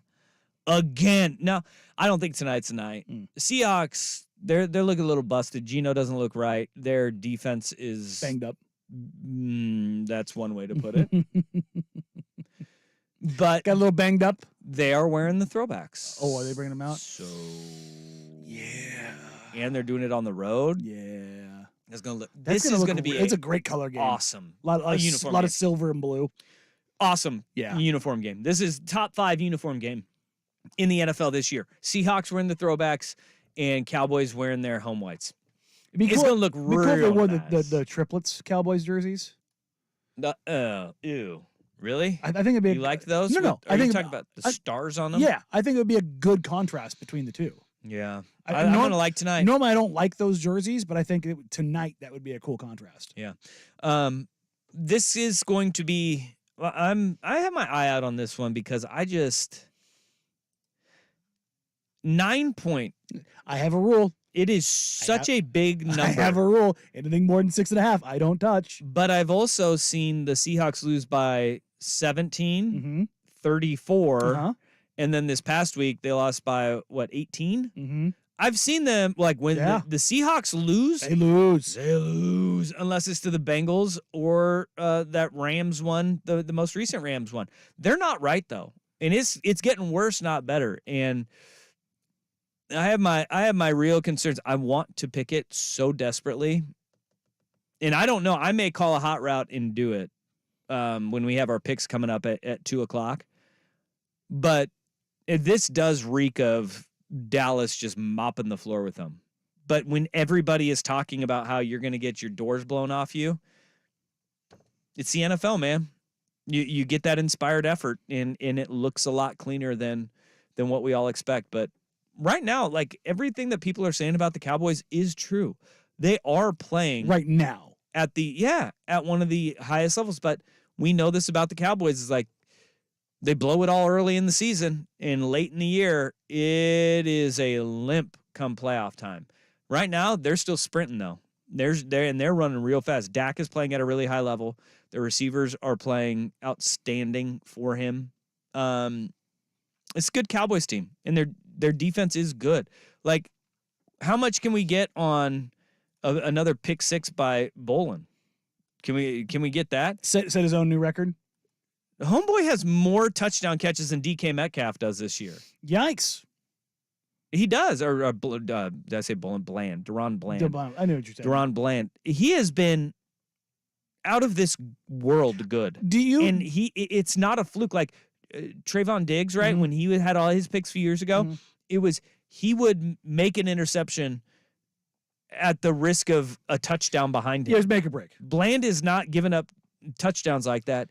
He is just getting good jumps on balls, playing sound football, and he's really damn good. Do you buy into the Cowboy fan rhetoric that Bland should be in the running, if not the favorite, for Defensive Player of the Year? No, because I never. He's scoring points. No, TJ Watt is still the best defender in football. TJ Watt, Myles Garrett.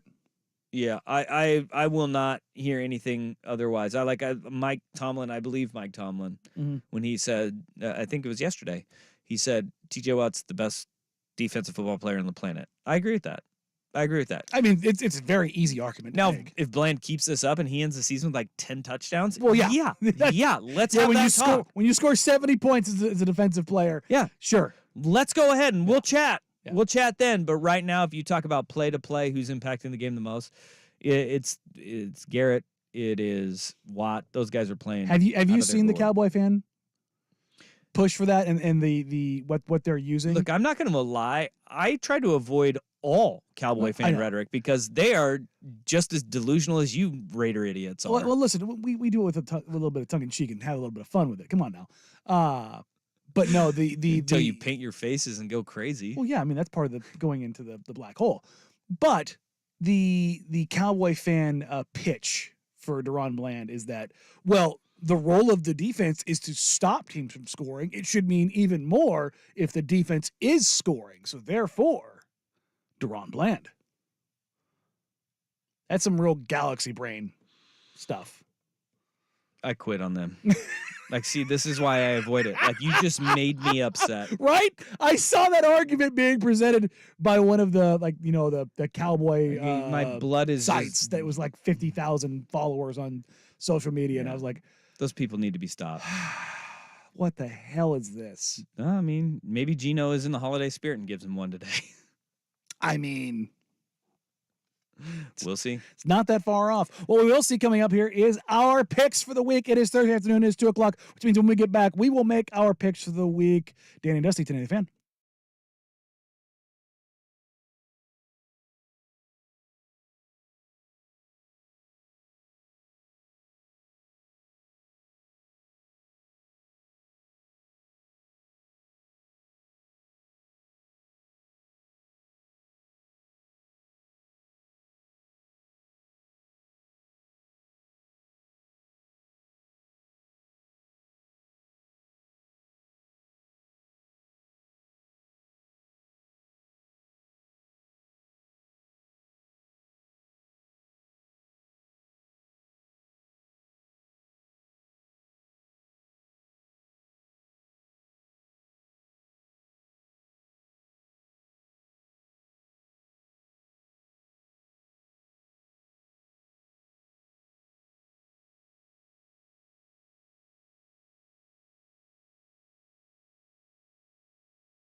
Is really quick because I heard that in old Rusty's update.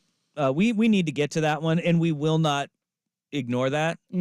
Going with the Cliff Harris, we smoked it all defense is probably the best way to go. But Still a DUI. Huh? Still a DUI. He can have the weed. You can have the weed. We've passed that now. Did they test him for it? Well, I mean, assuming if he was arrested for DUI, there were field sobriety tests. Yeah, I don't know. I don't know the field sobriety test for being high. I shouldn't assume anything, but I don't know. I mean, to put him in cuffs is a pretty big deal if they arrested him for Yeah. it. So, we're gonna have to talk about that because that's just another hit to the Beefs. So the hits just keep on Especially after coming. he said he was going to stay. Yeah. Like, hey, it's the high of that, and then it's the actual high. That's right. That's right. Ain't that the truth? But before, we do need to talk about that though. That's good. That's good. That's good. That's gonna be a good one to talk about because he's a good player.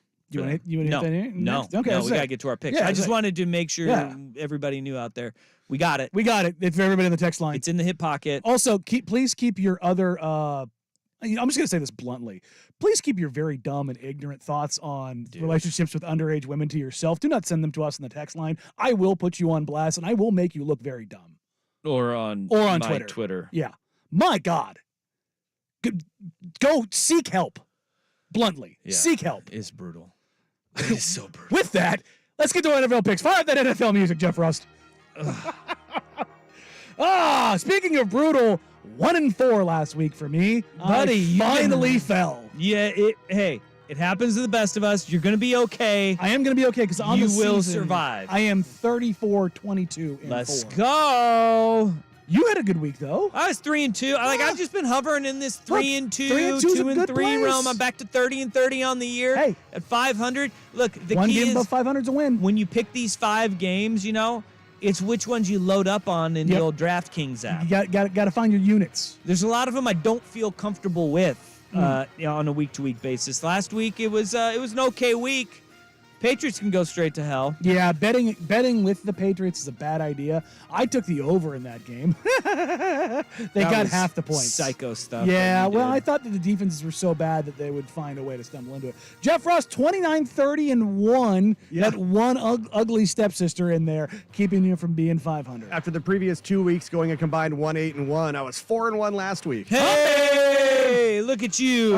Winner for the week, Jeff Ross. So, Jeff Ross, lead us off. Let's go. I'm going to start off violating one of my own rules and also violating one of Danny's. The Cowboys are 9-point favorites at home tonight against the Seahawks. The Cowboys 5-0 at home.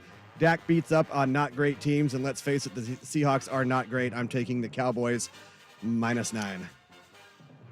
I said it. I didn't want to touch that game. I changed my mind in the break. I'm riding Cowboys -9 against the Seattle Seahawks. Seattle is dinged up. They seem a little off kilter. Look, when they lose spectacularly. Yes. Against good teams. Against bad teams, they keep it close. But when they play good teams and they get run out of the building. And it kind of just feels like the Cowboys are riding a high right now. I hate trusting the Cowboys, but 'tis his life. I had the Cowboys and Seahawks on here, but I was going to fade the Cowboys. But again, I'm not touching a line that big. So I refuse to do it. Instead, I'm going to break my own rule another way because the Bengals are so bad, and I am going to take Jags -9. Oh, Jags -9. Massive number of the Jags. The Bengals, with the way they are right now, without Burrow, they can't score. Oh, it's huge. It's a big line. It's a massive line, but the Bengals can't score. They can't score at all. And one thing that the Jacksonville Jaguars have done is score. And if they want to be for real, you go out there and you beat the crap out of bad teams. So I'm taking the Jags here. All right. Breaking my own rule. The line that I found for that one was -8.5. Oh. The Jags are only 3-3 at home, but those losses are against Kansas City in week 2, Houston in week 3, and San Francisco in week 10. So, they've all been to at least pretty good teams, and Houston has picked things up. And plus, just, Jake Browning. So, yeah, give me Jacksonville -8.5. Ooh. First year, we took it to the limit. All right, my second pick here. I'm going to go I'm going to hate bet against my New England Patriots. I'm going with the LA Chargers, who are going across the country to play in New England. They are 5.5-point favorites.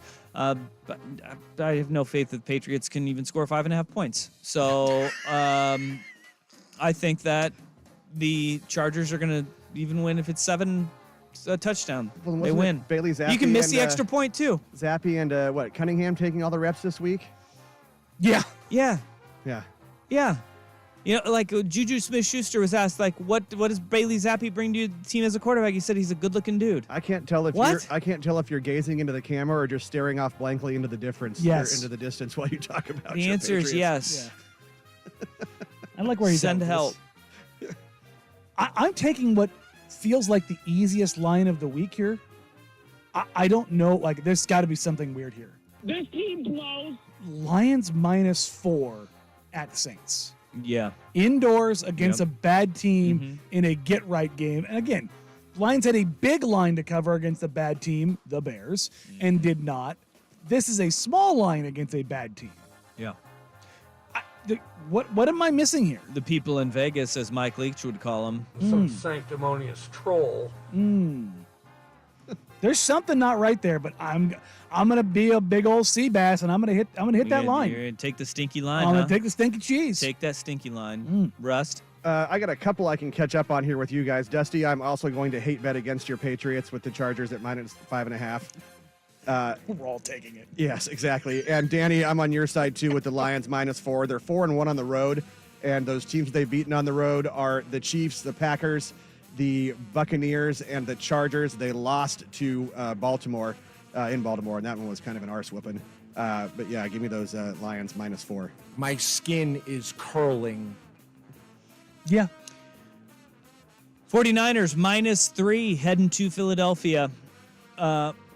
San Francisco had the luxury of being able to play on Thursday night on Thanksgiving, call the dogs off against the Seattle Seahawks, and they were bludgeoning them. You have a Eagles team that had to, I mean, they had to strain for that one. You win in overtime, and it's a late game, and now we're sitting there having to push forward an extra rest for San Francisco, shorter week for the Eagles, and an overtime game. It does take that little extra strain off of you. No Lane Johnson. And I'm going to go with the 49ers. Like games like those, I don't touch. I'm picking up what you're putting down, but I tend to stay away from those matchups. Instead, I like to get into the ooey gooey. I'm going to take the Titans +1 against the Colts. They played a close game last week. I think they're going to go back to it, and I think the Titans will figure it out this week. The back-to-back week, it's hard to beat a team twice in the NFL. I really don't care what you think. I'm on a Mike Leach drop. We'll lose right now. I mean, I don't think it's very strange that you're over there playing the epithets of a dead man. Yeah. No, I think there's more guys that have passed that are on here. Play a little game called Dead or Alive on the drops. No days off. No days off. Alive. I was going to say. Bill Belichick. Yeah. His soul is dead, though, Yeah. watching this team. Cold little black heart. I've always thought that was weird about that one is it doesn't sound like Bill Belichick. It sounds like Jeff Fisher. Oh. To me. Oh, God, that does. Now just a That second. is 7 and 9 bull. No days off. No days off. That is 7 Yeah. and 9 Yeah. bull. Yeah. Same kind of cadence. Right? Yeah. The Broncos are at the Texans. Broncos have won 5 straight. The Texans are 4-2 at home, but they've not been against great teams. Dare I say it? Give me the underdog Broncos +3.5 on the road. Screw your Broncos. I'm taking the Texans -3.5. I refuse to give the Broncos any credit. They actually have to put up points this week. They have to play some semblance of a team.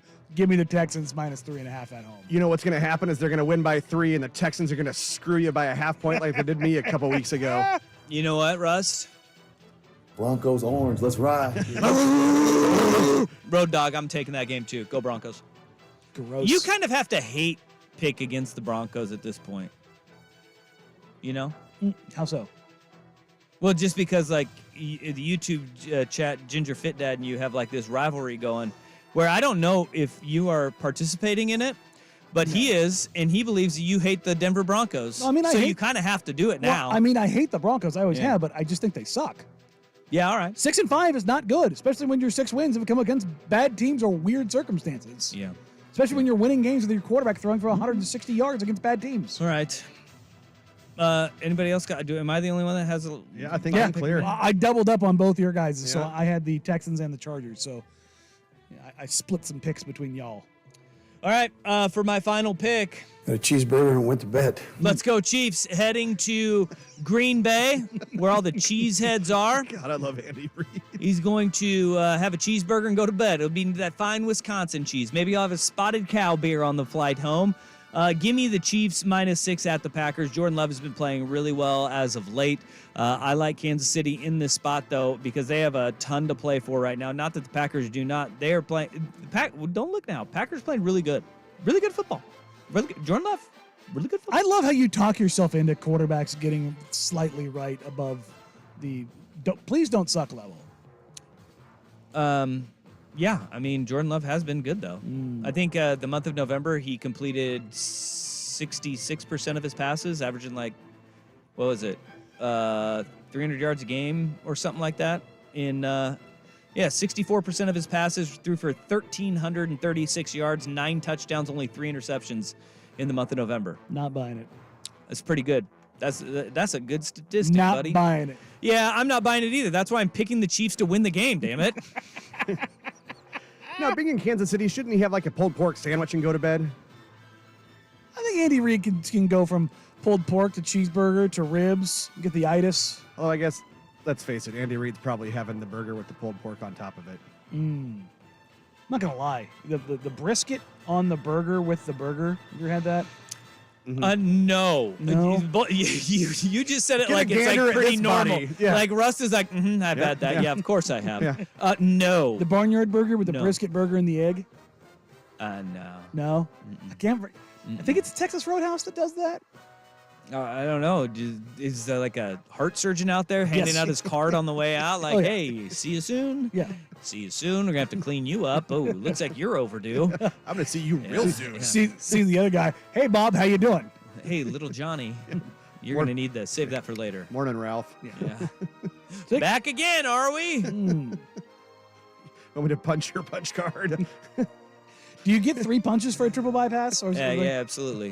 One for each artery that Yeah. they clean up there. Yeah. No. You only get 1 per surgery. Doesn't matter how many arteries. You can't triple stamp a double stamp. Yeah. Here, take the T-shirt then. Damn. That has barbecue sauce. Get stains out on of it. here. With that, those are our picks this week. Check back in next week to see how poorly or greatly we have done. Coming up next, we will talk. We will talk about the arrest of Damian Martinez and what that means. College football! Danny and Dusty, Teddy the Fan.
pulled him over, smelled marijuana in the vehicle. I don't know what his legal course of action can do. I mean, unless he admitted to smoking it.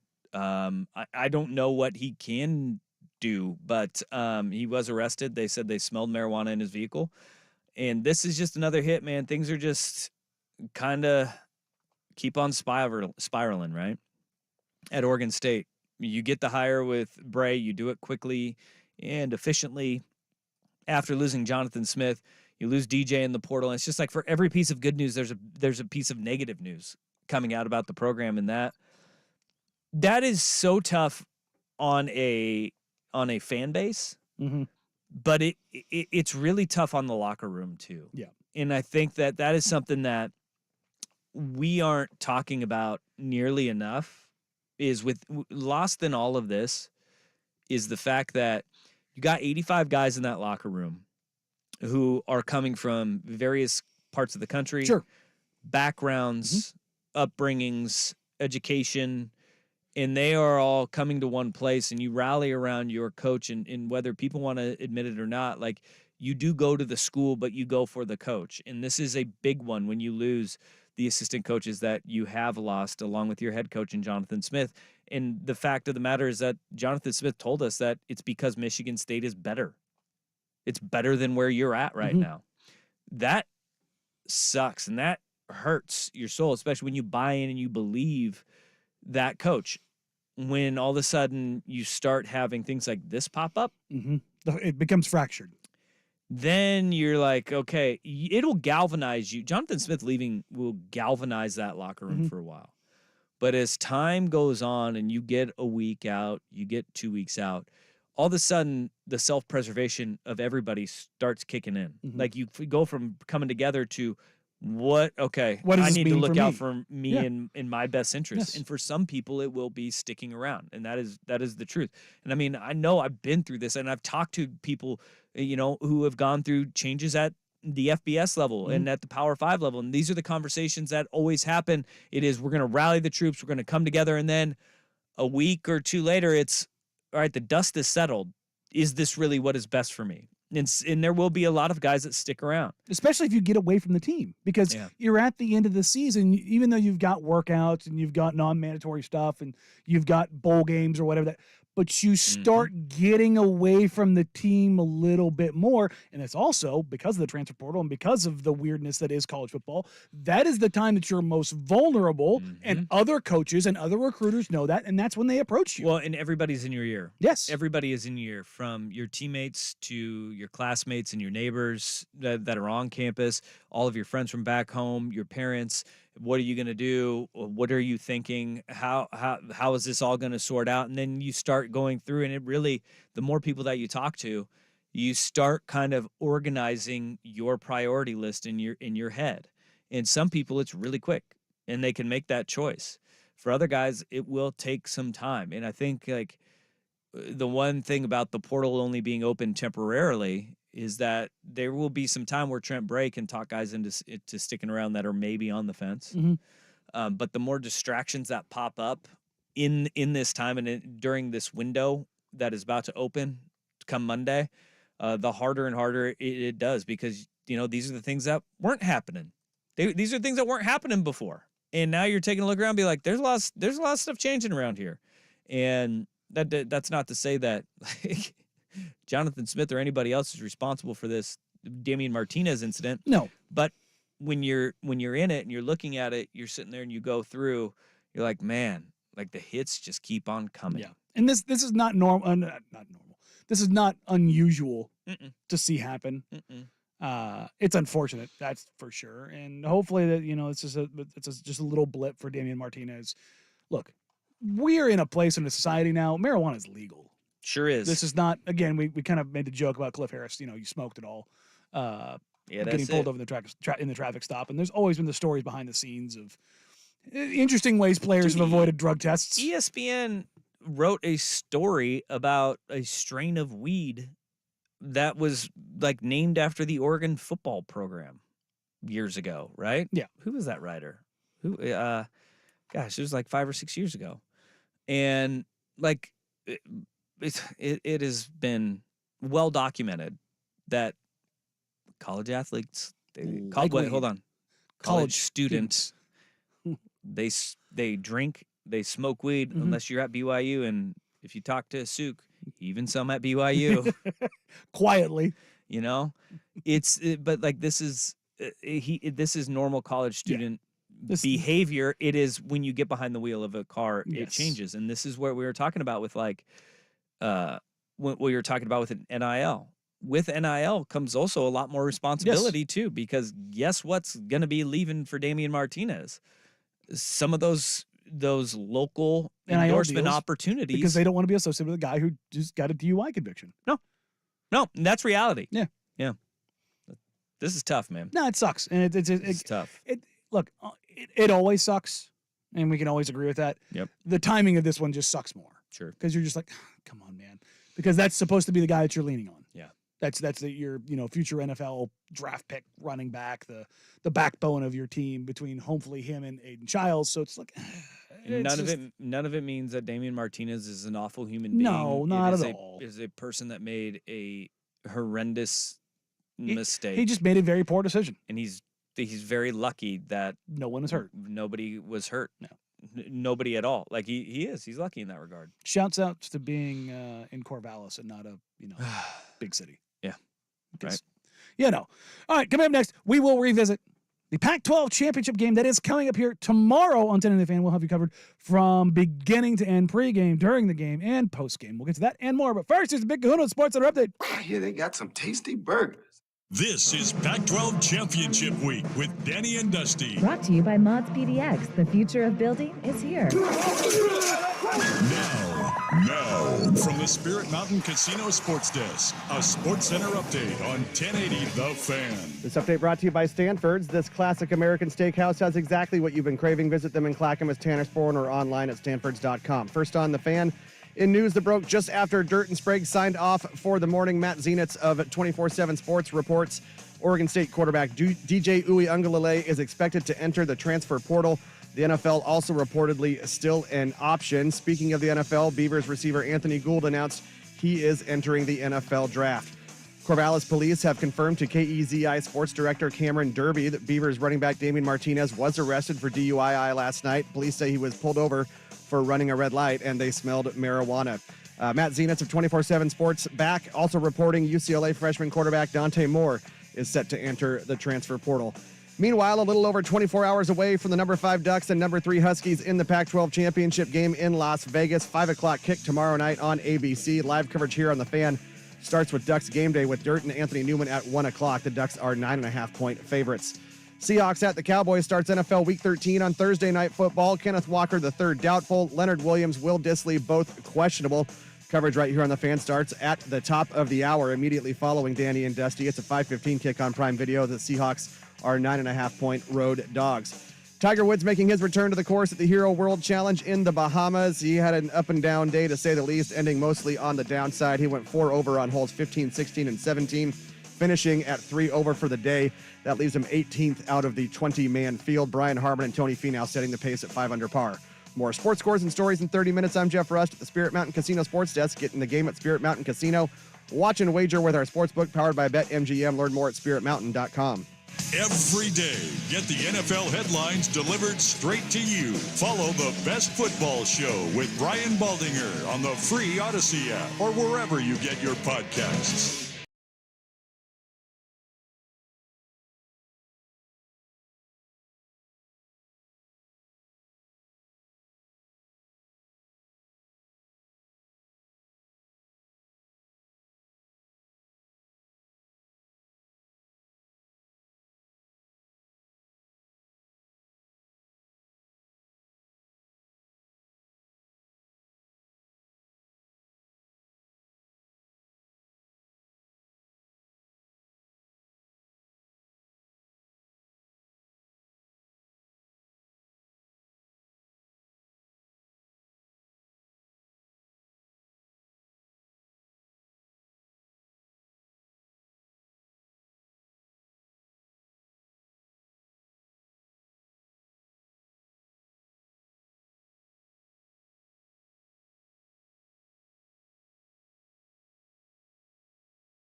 and they'll have you all gassed up, ready to go before the not the penultimate, the ultimate Pac-12 title game. It is the final Pac-12 title game as we all know and see it.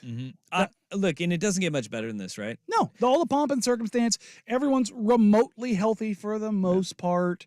The storylines coming into this are great for both sides, and everything is on the line for both sides. Look, yeah, you have winning your end of the CFP. Yep. Heisman potentially on the line. Yep.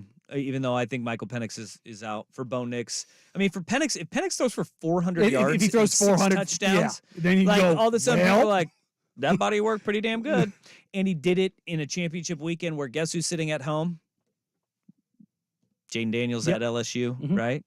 You have Bo Nix and he did it Penix for the second time. with the Heisman. You have these two teams that are built in different ways, right? Where Oregon has more of the high-end talent, the recruiting talent, but both went to the portal to go get a quarterback. It's a rivalry game. It's in Las Vegas, baby. Everything that you could ask for. It's a top 5 matchup. The first time we've seen a top 5 matchup in this conference since 1976. It's everything you could want in a conference title game, and it's the last one that we're ever going to see. So I'm really excited about this. And as we talked about Washington's offense and how it pairs up with Oregon's defense, like, look, obviously Penix and his receiving core, they are going to be the guys who win or lose this game for UW. It's as simple as that because they can do things that very few teams in the country can. It's the great equalizer. You don't need balance. You don't need time of possession. What you need is that quarterback to be dealing, and he's got plenty of guys to do it, right? Everybody that's an Oregon fan really found out what Giles Jackson and Jeremy Bernard are because they stepped up huge in that game earlier in the season. Rome Odunze, everybody knows. You have him circled. Jalen Polk, you know who he is. You have him circled. Jalen McMillan, you have him circled because you know what he is capable of doing, but their ancillary pieces are really stinking good too. So can Dylan Johnson be out of the backfield, and he has run the ball effectively for them this year. But it really comes down to the two dudes on the edge, Dorless and Birch, the young bucks that are behind them in Blake Purchase, in Uyangalele, and Tuioti. Those guys have to be huge. Dante Manning has got to step up and play some big boy football, and he has this year.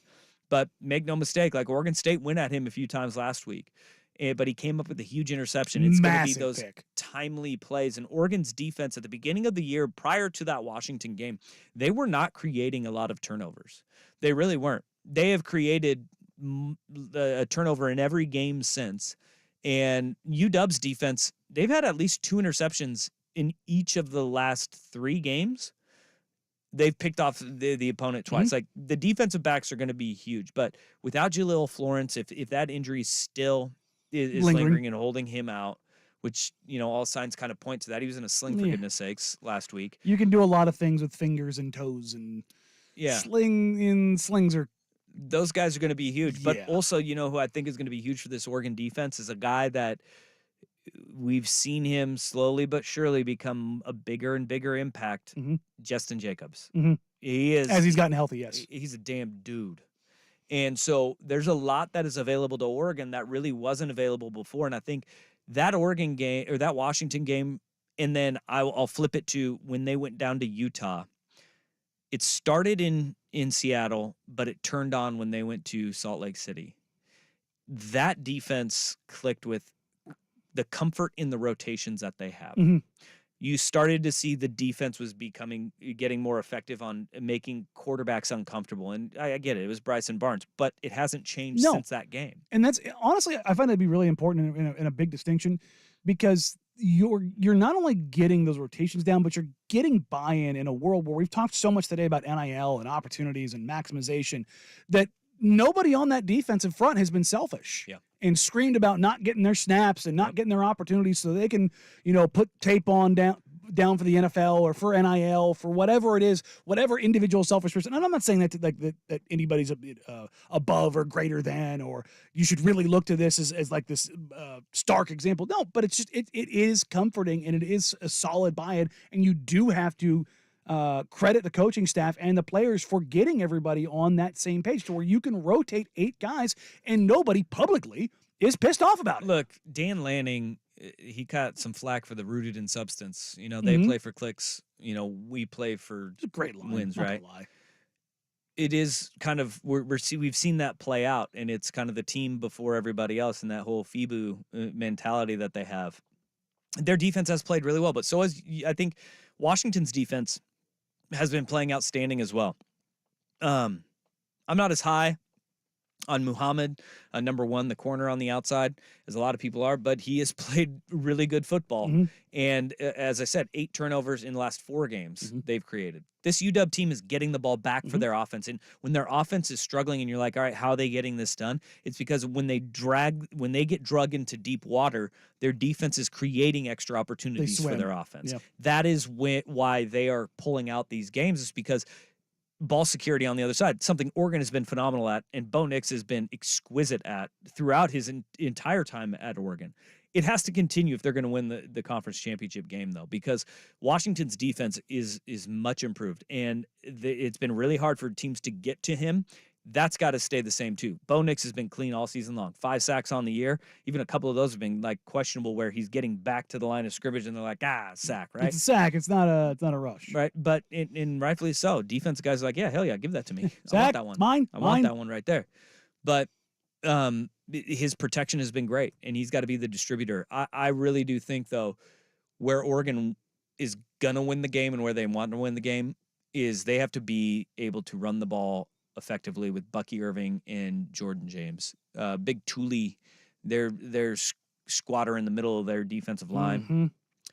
He's a run stuffer. Oh, my goodness. He had a play against USC that was... I'm sorry, not against USC, against Oregon State, when their guard went out. And the very next play, he submarined the line and then reached back and grabbed Martinez, who is a monster, with one arm around the ankle and ripped him down. And I went, okay. And it cannot, you cannot, that's where the offense for Oregon will get bogged down, is if Thule is effective, if Oregon is not able to create those running lanes for James and Jordan. And we saw this in the Oregon State game quite often. How many times in that game did you see that little sliver of room that those two backs need, but like a hand came in and grabbed an ankle? Yep. And they just kind of tripped up. Bobbled him up just a little bit. That 4-yard gain could have been 50, right? And it's those little things, though, that you have got to be able to pop a couple of those in a conference championship game when you're playing a team of this caliber. And that is going to be the interior run game for Oregon, is where their offense will either thrive or it's going to be a heck of a lot harder. Because if you can open things up, but with Bucky and Jordan James, it sounds like the cliche, like, hey, run the ball and your offense will operate. It's much more than that, because if you run the ball between the tackles effectively for Oregon's offense, it opens up so much more for when Bo Nix and that offense do the quarter roll or the half rollout, in creating a little bit extra time, because their focus is between the tackles and you're setting that new edge on the outside. So even if they have a good pass rush, you can escape that to the edge. And they do have a very good pass rush that has been nicked up and dinged up over the last couple of weeks, but if it eliminates one side if you can run the ball between the tackles, because Bo Nix, his mobility and his ability to throw on the run, think of the end of the half, is such a luxury for Oregon, especially if they want to push the ball down the field. And it's something they haven't done. What's been interesting, and you and I have talked about this off air, is that Bo Nix has not had to, nor has Oregon asked Bo Nix to run the ball like they did last year. No, and you saw it on the touchdown run the last week in the Civil War. They're heating him up. And it's like they're almost saving it to make sure, because of the ankle last year in the Washington game, where like, you know what? Let's see if we can keep him in the pocket and keep him from getting hits and maybe not get him beat up, so we don't worry about him wearing it down the stretch or picking up an injury. No doubt. You can't protect him that much, but you can keep him from taking an additional 30 hits a season in an opportunity of which quarterbacks just takes one hit. And now you're sitting there and you add Bo Nix's element of run. Dude, you have nothing to lose now. When they start biting on those RPO fakes and Bo does finally take one. You're talking about a Heisman moment, right? Everybody's like, Jaden Daniels, he can run and throw. Yeah.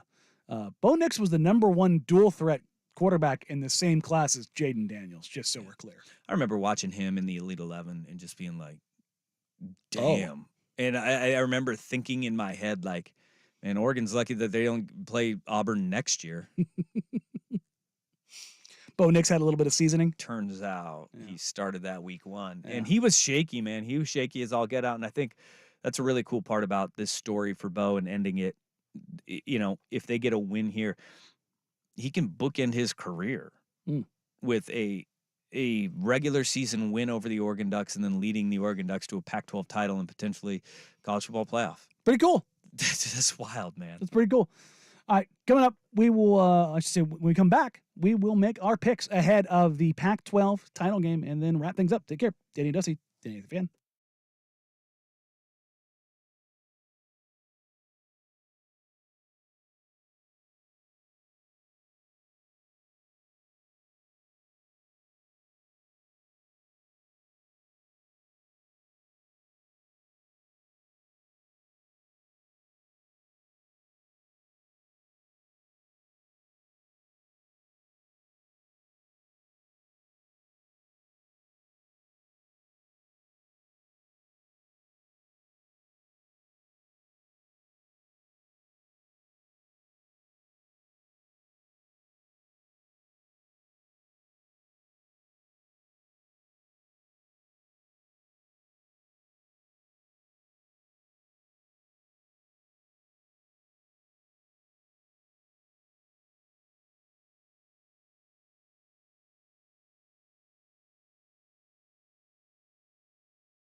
we have in our sports world right now. You know what is a great rivalry? Oregon-Washington It sure is. against the Pac-12 refs. Wow, I almost swore. Sure as bleep is, huh? Don't get me fired on the last segment of the week. Just wanted to start my weekend early. Well, it's the last segment of the week for me. Yeah, Rust will be here. Last folks. segment of this show for me. Yes, Rust will be here tomorrow. I'll be here my normal hours. I told Russ, like, hey, we got Friday off, and I was like, oh, yeah, you do. I do. You be hardly working back there. Same Or shift hard for me work. tomorrow. Shift. Emphasize that F. College football. College football. Hey, Gusgasm is a good transition There you go. for anything. Let's get our picks in. Oregon-Washington, Pac-12 title game. Screw it, I'll go first. I'm going to take the Ducks, but I'm going to take Washington to cover. I think this is going to be another close one, but I think this time Oregon ends up win this by 5 or 6. I don't think we're getting 9. I think we're getting the under one touchdown, but I think there's a little bit more of a difference. I think both coaches are going to take points when they get opportunities. I do too. I'm right there with you on that one. I do think that this game is going to be closer. It is a rivalry game. Mm-hmm. All of the metrics are telling you Oregon will win and Oregon will win in a rout. Mm-hmm. It does not get much bigger than this stage and what is at stake here. And I think that's a really important thing. And like, if it is between the ears for Penix, a lot of the struggles, and it's not just physical with the ribs, that could make this thing get squirrely too. I mean, that's a very real possibility in this game, is that, they affect him, and that pressure just kind of mounting in the undefeated season and everything that goes with it. We could see it come to a head in this matchup and in this game, because when they spot at the college football playoff is online, you're playing your bitter rival for it, buddy. There is no favorite and there is no underdog. It's going to be a heavyweight fight. I think Oregon does win, but I do declare it will be a closer game. It will be a closer game just based on rivalry and what we know of both of these teams and what their best punch can be. Because Oregon's been given their best punch all season long. And I think that's a big credit to them. We saw what Washington's best punch can be, and it was a win at home. It was. They won. Are we people forgetting they won the game? Yes, they are forgetting. It's crazy, but I think it's going to be awesome. It's going to be a fun as hell game. The atmosphere, I think, will be outstanding down in Vegas. It's sold out.